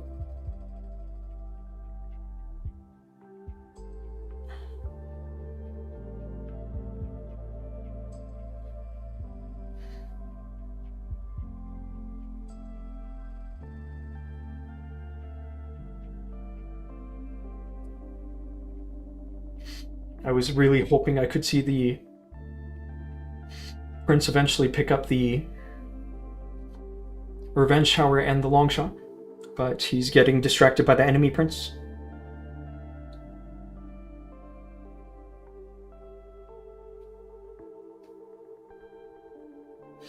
Still an easy triple. Holy rocket loons value. Yeah, those 2 rocket loons picking up the monolith is nice, but the reason that it was so easy for just a couple rocket loons to get it done was because the monolith was hit by the giant arrow and the backpack. I didn't need any quakes, I just needed a couple rocket loons.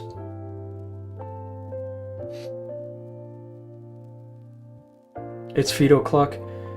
Human says the cat. I fed my cat just a few hours ago. I think he just wants my attention. He's very clingy. He's a very cleaning cat. Your spell placements are chef's kiss. Thank you so much. You are using rocket loons very well to support the army. I appreciate that. It's all from experience, you know. Eventually I do find that there's certain ways to use the rocket loons that end up working out better than other ways.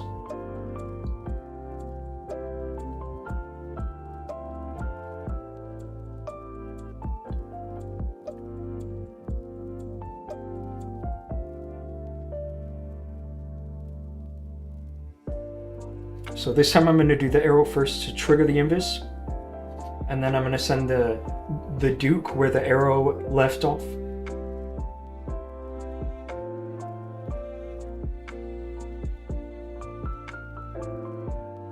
And now hopefully my prince or my Duke will follow like the enemy logger and whatnot.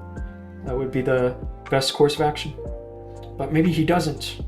This might be a little bit complicated now.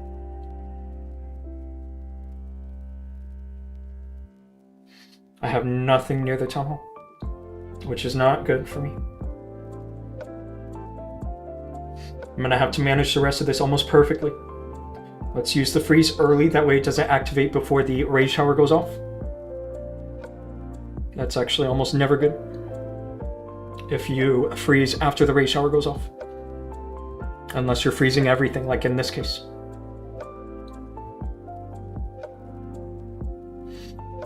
Oh, please don't 1-star. Please.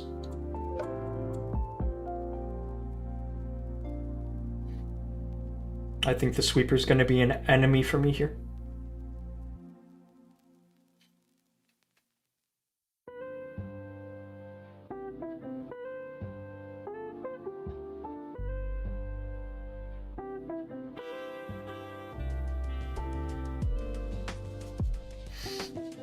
I might still have this, potentially. Let's send these rocket loons over behind the fire spitter, and hopefully the rocket loons will eventually go and take down the sweeper as well.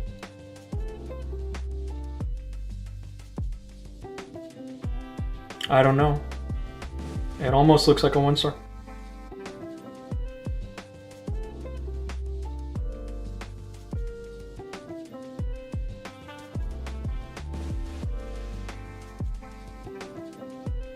Definitely right. How unfortunate. I literally started my army over by the town hall and still did not get anything to get there. Very unfortunate.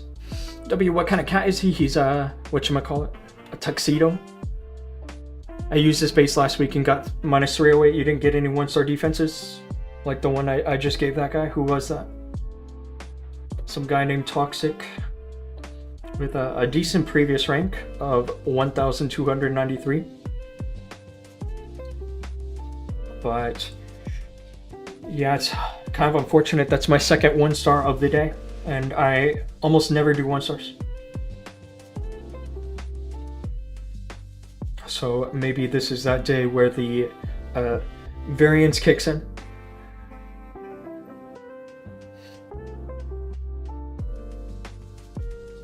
There's a lot of resources in this army to deal with the town hall, especially spells and stuff.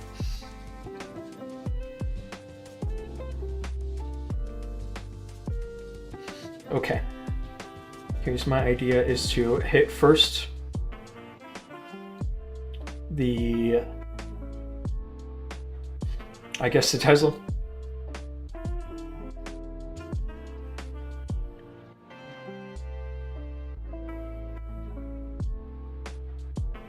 Says a tricky base.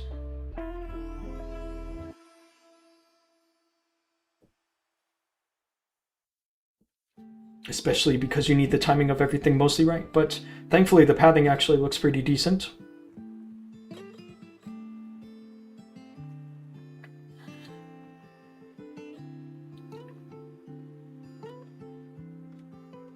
where to use the overgrowth. I feel like now is fine. That way we can keep things mostly separated. It's especially important to try to keep the Duke separated from other air troops. But in this case, he does go down a little early, so... I guess the positioning where he went down is actually not so bad, you know? I have a feeling he can still get some good value after the revive.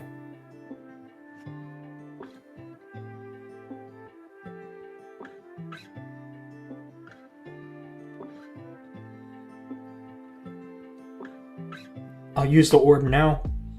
Basically, it's like an extended poison to disable the Guardian.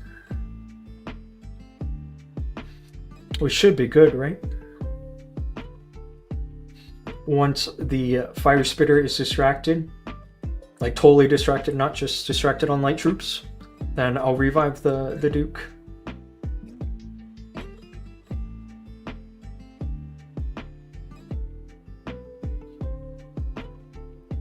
Like, I think now is fine.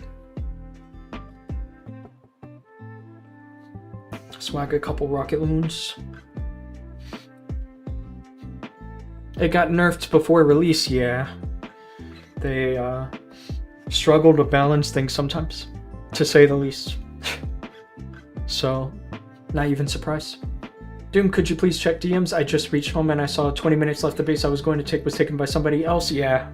Give me one quick second. You want? I hope you don't mind if I go into the DMs over here and try to see what you have planned here. For this layout, I gotta say this base is tricky. One thing I think you could maybe do differently is go for some kind of a safe town hall approach. This plan makes sense, but the Queen and the Duke are gonna die off pretty quickly here because of the ray shower. But I think since you're playing without the modifiers that this will triple. But yeah, this... if you want to do anything a little different, maybe what you should do is replicate this plan, but start on the other side. That way you go into the Revenge Tower early. And then it should be easier to pick up all this value over here, like the Expo, the Super Wizard Tower, the Fire Spitter, and the CC. If you just drop the Quakes right on top of the Super Wizard Tower. That, you should be able to get the angle you need. But obviously you have to send the Duke where you can hit all this stuff. Like, you can't send him directly at this 6 o'clock corner. You would have to send him, like, right around this wall piece so that he goes straight through. I don't know if you're seeing what I'm saying or not.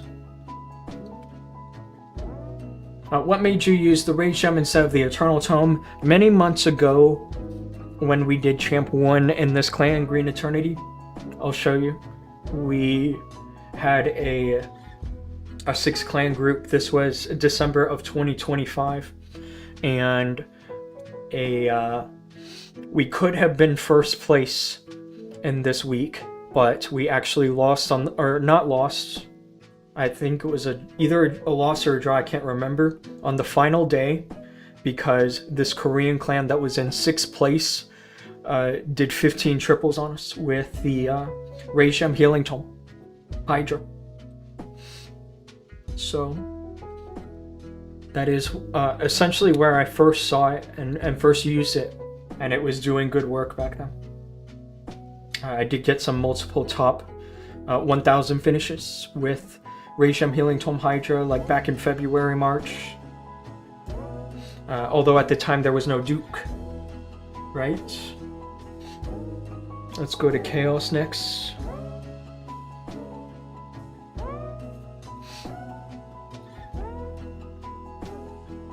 Yeah, because I've not seen it with Hydra before. Watching you, it's definitely better than you think. I used it last season and it got me a ton of good results.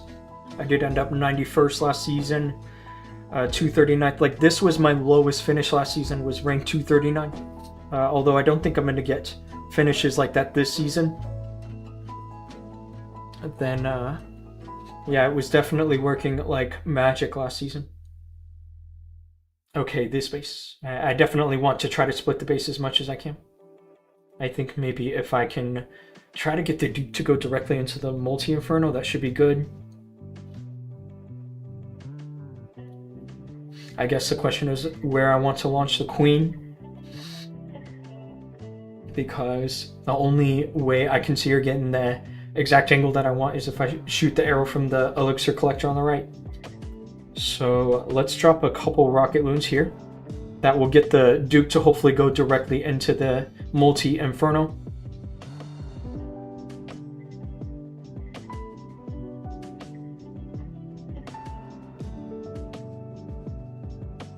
And I do get my targets there, and the Queen does pick up that mortar on the other side because I got the one on the left side with the rocket loons.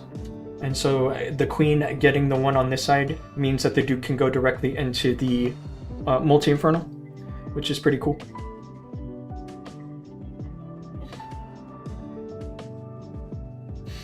Hopefully the Duke continues going this way. I'll drop my last few rocket loons to drop those air defenses. Let's use the overgrowth now. And freeze. And then maybe I can also just use the orb.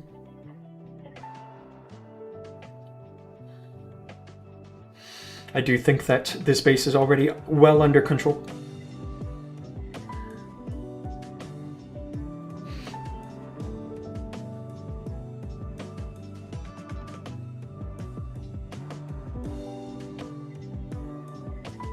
We're about to swag the orb and a revive. With your plans too, they stand no chance. You've been using it for so long. Yes, I have been using it for quite a while. Quite a few months.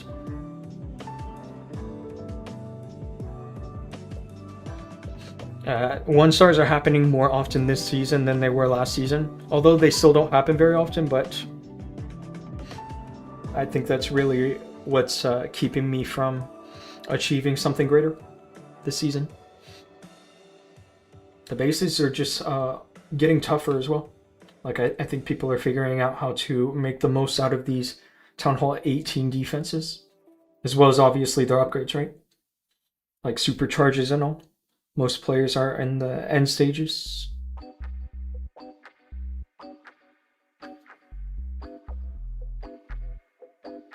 Did get my value there, which is nice.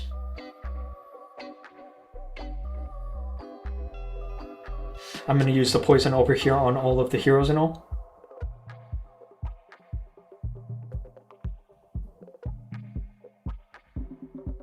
My prince is under heavy fire. With the healing tome active, I should definitely try to keep him alive as much as I can. Inside the War Noir. But now my prince is going off to do nothing. Yeah, he just shot the orb over at nothing, which is unfortunate.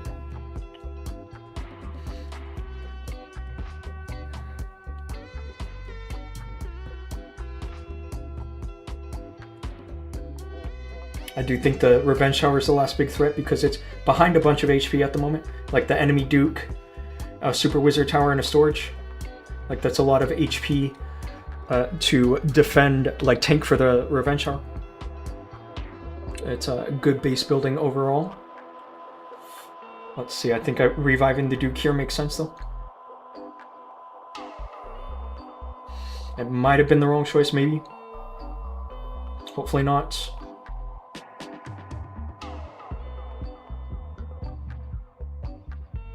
But it does go down. And with that, the base is finished. What's your favorite strategy? It's a good question. I did get a lot of good results with Root Riders. I used Root Riders in Town Hall 17, got a bunch of good results. Top 1000s and all. Duke Clutch, yes. Although I think the Prince honestly also was capable of finishing the base. There's a chance that the Prince could have done a better job.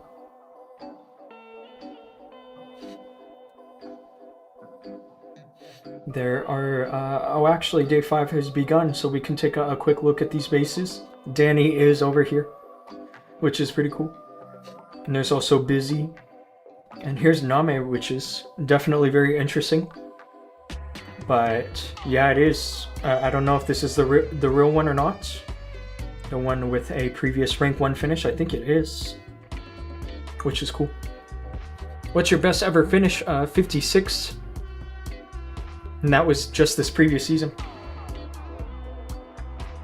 It does look like we're getting a little bit destroyed. I'll show you this result, 56. Let's take a look at this defense. As you can see, it's this base, but this one is tweaked.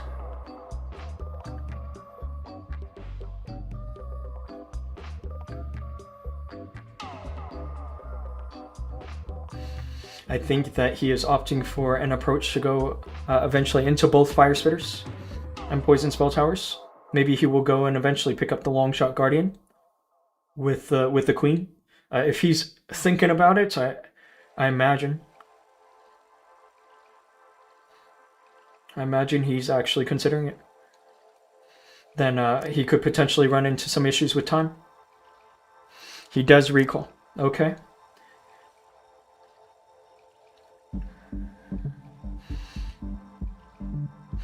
I mean, honestly, getting the long shot would have made sense there.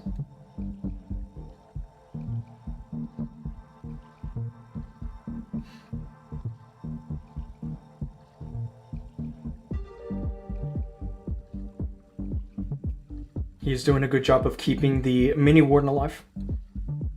That's definitely a crucial factor, because that mini warden does keep everything with a nice large HP pool. And there is the warden ability. Finally, he uses it right as that last ice golem pops. And now he has both poison spell towers active on him.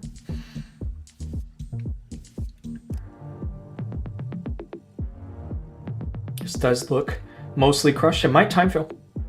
I could see a time failing. It does look like we have our first successful defense of the war, although it was still a good percentage. I don't want to show this defense on I Must Be God, because I'm not sure if he's going to use that base tomorrow or not. Losing Warden with Rage Gem hurts more than losing the Warden with the Eternal Tome. Yeah, you're kind of right. You're kind of right.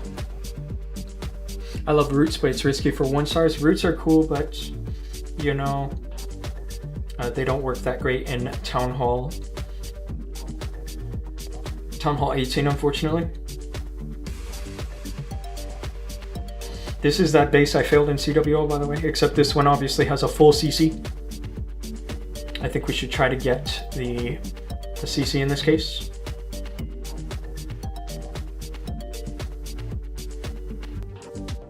Hopefully I don't miss it. I did miss it somehow.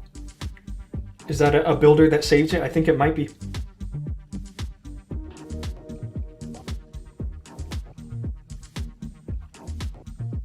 The Queen's going to end up going into this compartment with the multi-gear tower alone. So hopefully she can handle that.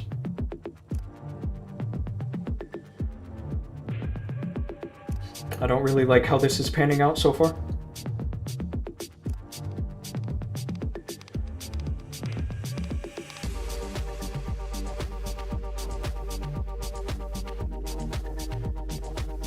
Let's use the overgrowth like so.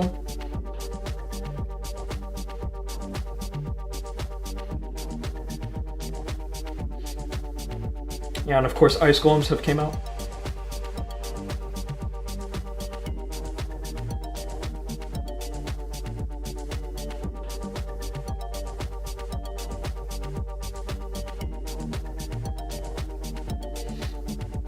I don't think this is a 1-star rate, but it might be. May potentially be. I don't think I can get any good revive here.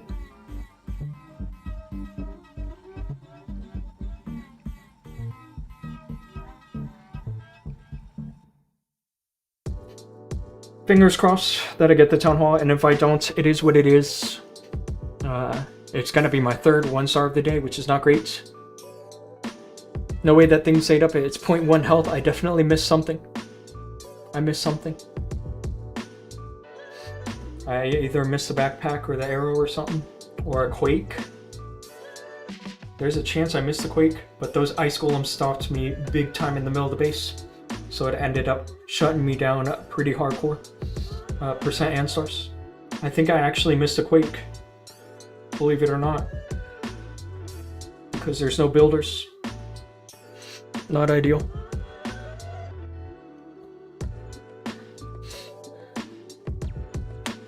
Jinx. You think it's a jinx? Potentially. Somebody put a curse on me.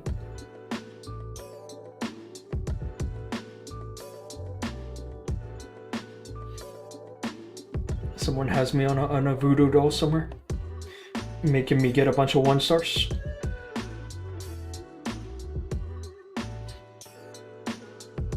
Now I do need definitely for the Frosty to stay alive here. If possible.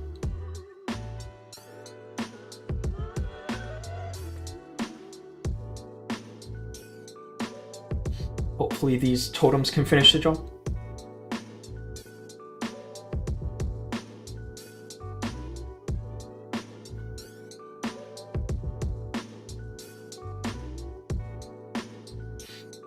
Let's use now this overgrowth right here.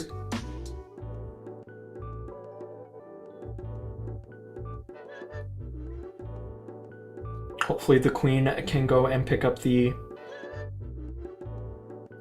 air defense. Maybe not. Oh shit, maybe.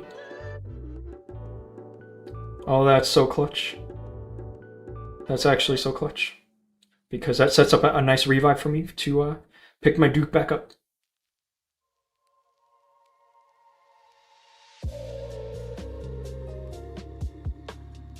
I'm thinking I might be able to get exactly what I need from the Duke. That freeze wasn't great, but...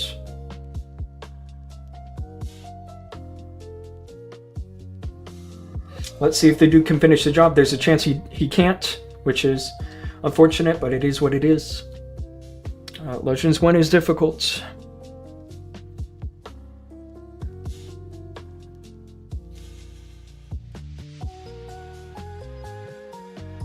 I think he has a chance. Like the slightest chance.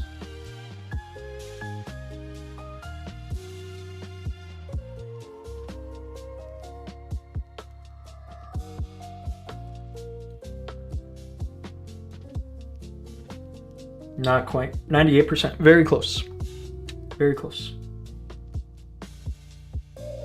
Guess I'm gonna surrender that. Legends 1 felt way easier last week for some reason. I'll tell you when it felt easier was before the balance changes that we had at the beginning of the season.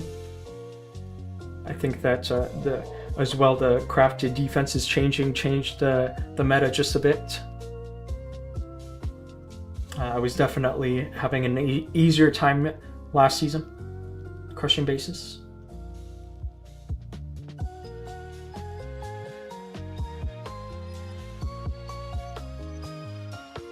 I'm gonna shoot the giant arrow off of the gold mine over at 5 o'clock.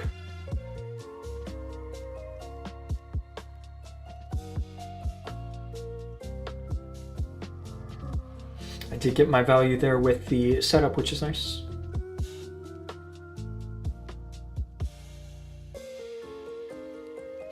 Let's use an early freezer.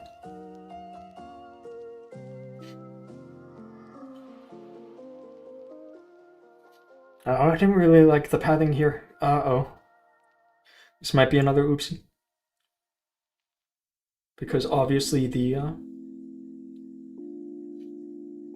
Hydra should be moving towards the Town Hall, right? Not away from it. I have a strange feeling I'm about to recover this though.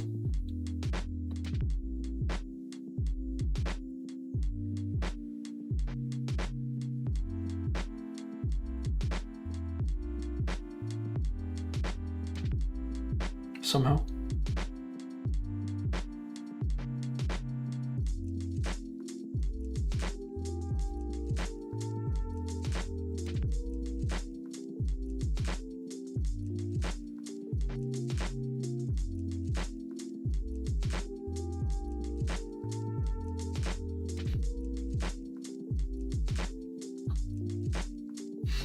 It's looking pretty decent, even though obviously I had a nasty split.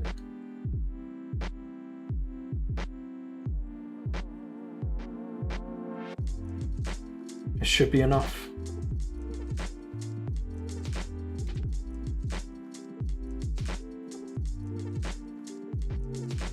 How close was that? But it's going to triple. Very close.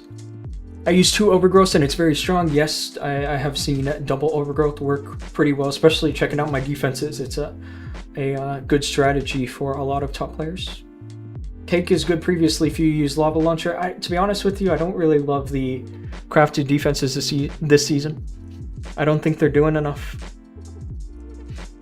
I think that the defenses we had in the previous season were much stronger. Cooper did get a triple on me. We can check that out. Cooper is definitely high up in Legend League at the moment. Doing a great job on his push.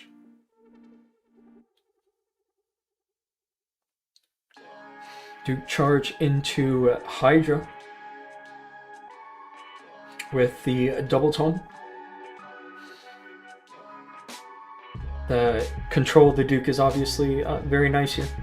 He was able to get the Duke to go directly into the monolith.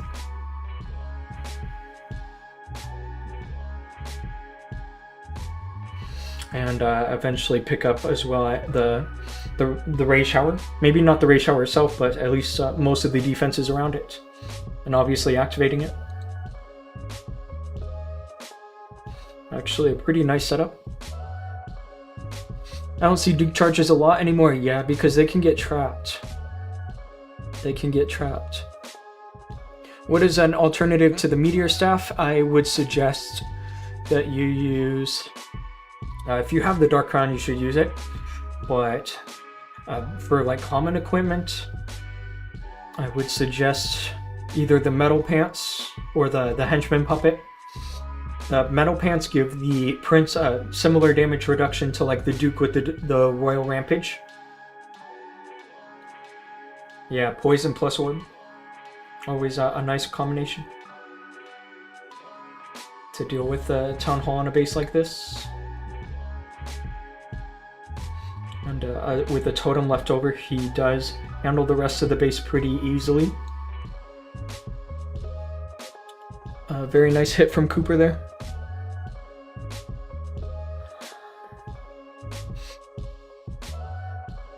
Have a good rest of your hits. About to go grab some food. That's cool, bro. I appreciate you hanging out. Candle will get time buff in a few days. I guess I have to wait until a few days to max them. Is it actually getting a buff? Didn't I just crush this base? I didn't fail, right? Oh, I did. I got a 98%. This time, I'm going to try to angle the arrow so that I hit the sweeper. That should help.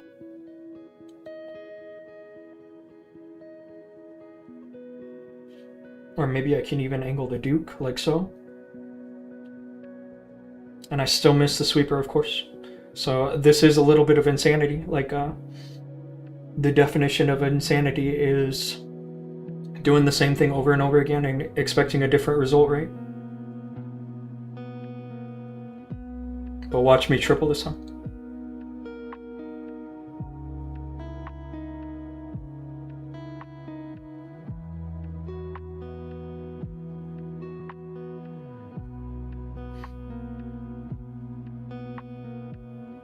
There's the orb, although I think I'm going to use overgrowth over here soon.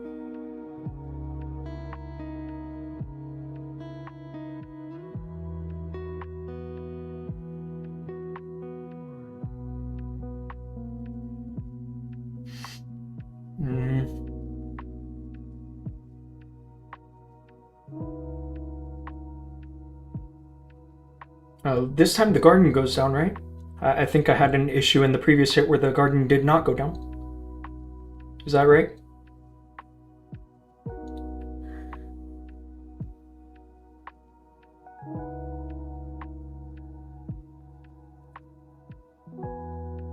I have a feeling this does go through. which is quite ironic, isn't it? Because I did everything pretty much exactly the same.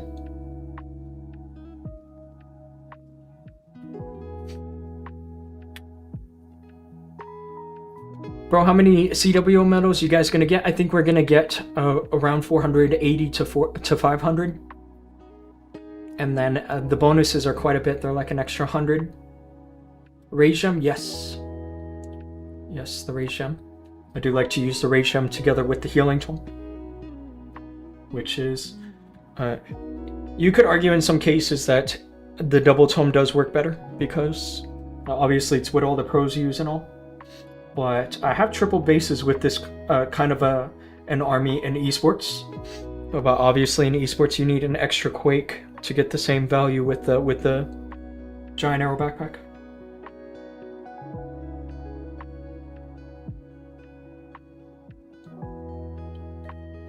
Oh no, this is an interesting layout. I would get a straight arrow shot.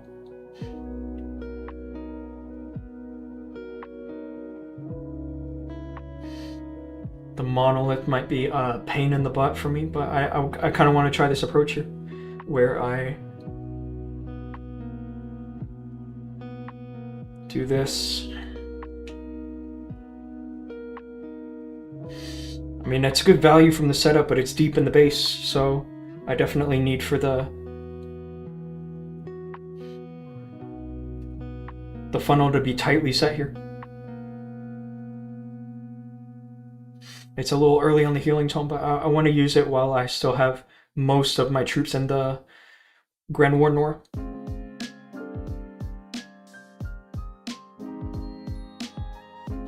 My Prince ability has just been forced.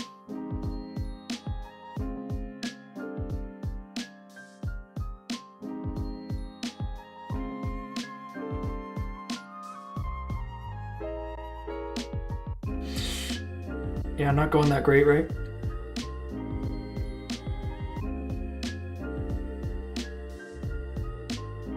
Let's just freeze the logger because I obviously want the Town Hall to go down.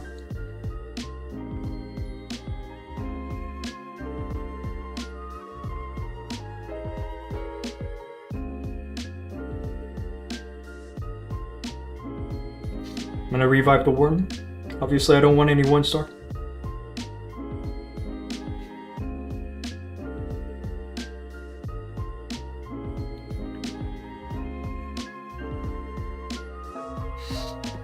Obviously I got crushed this time by the base.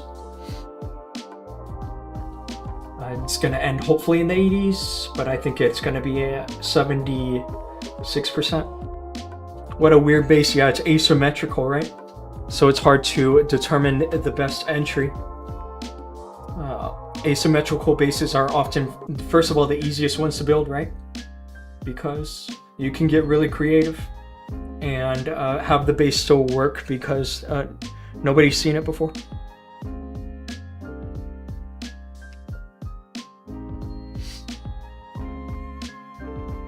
Interesting base for sure. This one base failed it in CWL as well.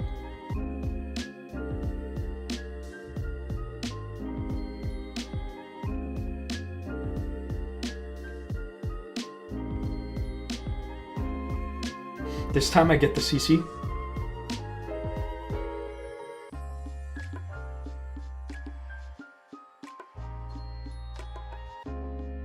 And now this time the Duke goes to the right, which is ideal for me. That way he can assist the Queen properly. It's actually exactly what I want.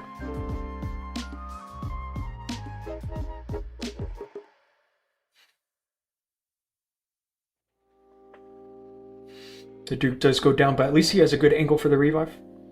And the Queen is also still alive, and obviously some other dragon troops in the area.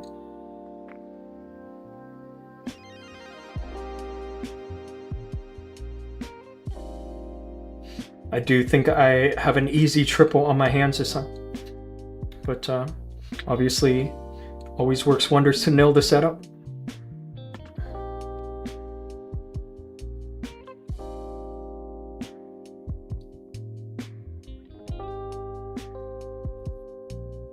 GG, thank you so much. Finally, I got this base down today because I think I failed it twice.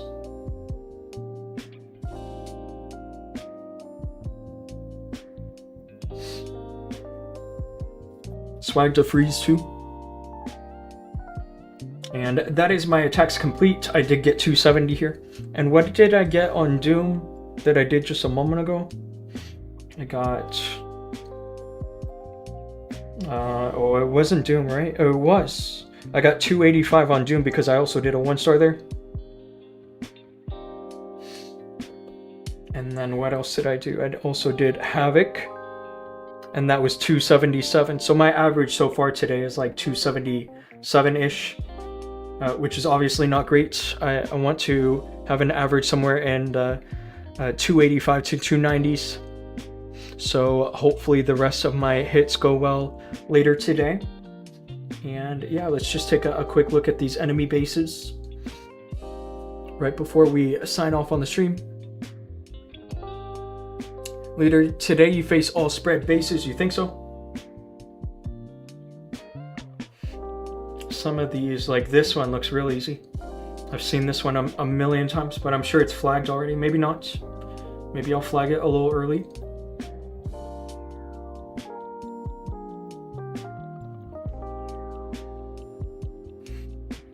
This layout is interesting.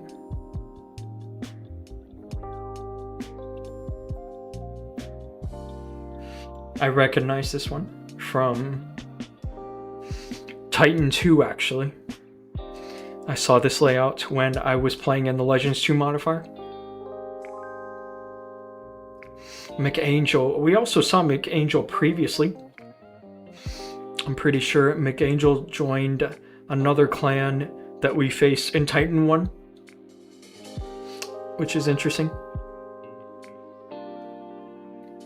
Can you show your defense log? Yes, I will. Bro, since how many years are you playing Clash of Clans and how much time into pushing? Well, I've been like enjoying Clash of Clans for a while. Like since middle school I've been playing it.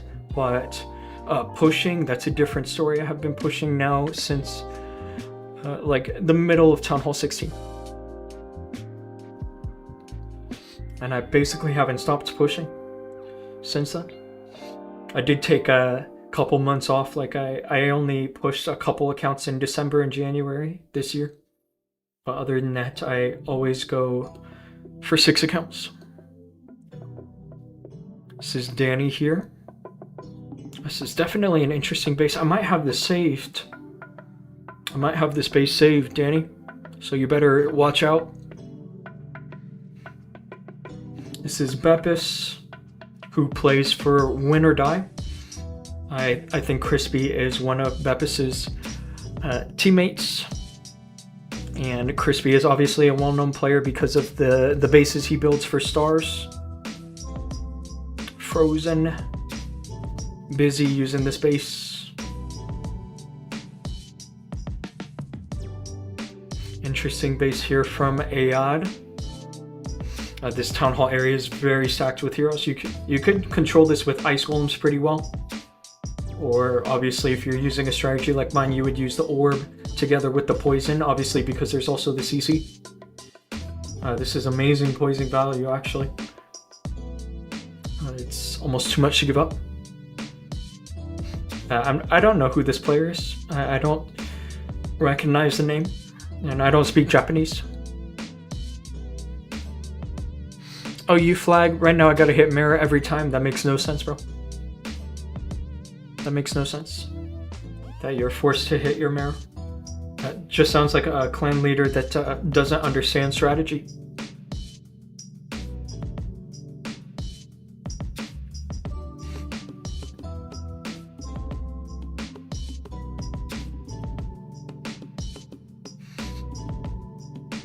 I gotta say, these bases kind of look easy for me.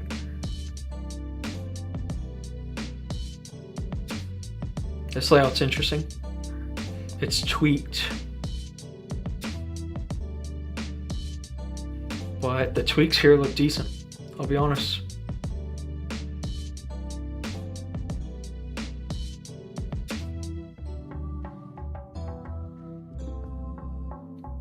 I don't know. I feel like you could set up a really easy queen charge over here. Like, the queen would barely need any spells other than to deal with the monolith. And then she'll eventually pull the CC. You would just have to look for some kind of pathing which could get super bowlers to go not only into this compartment, but also through it eventually.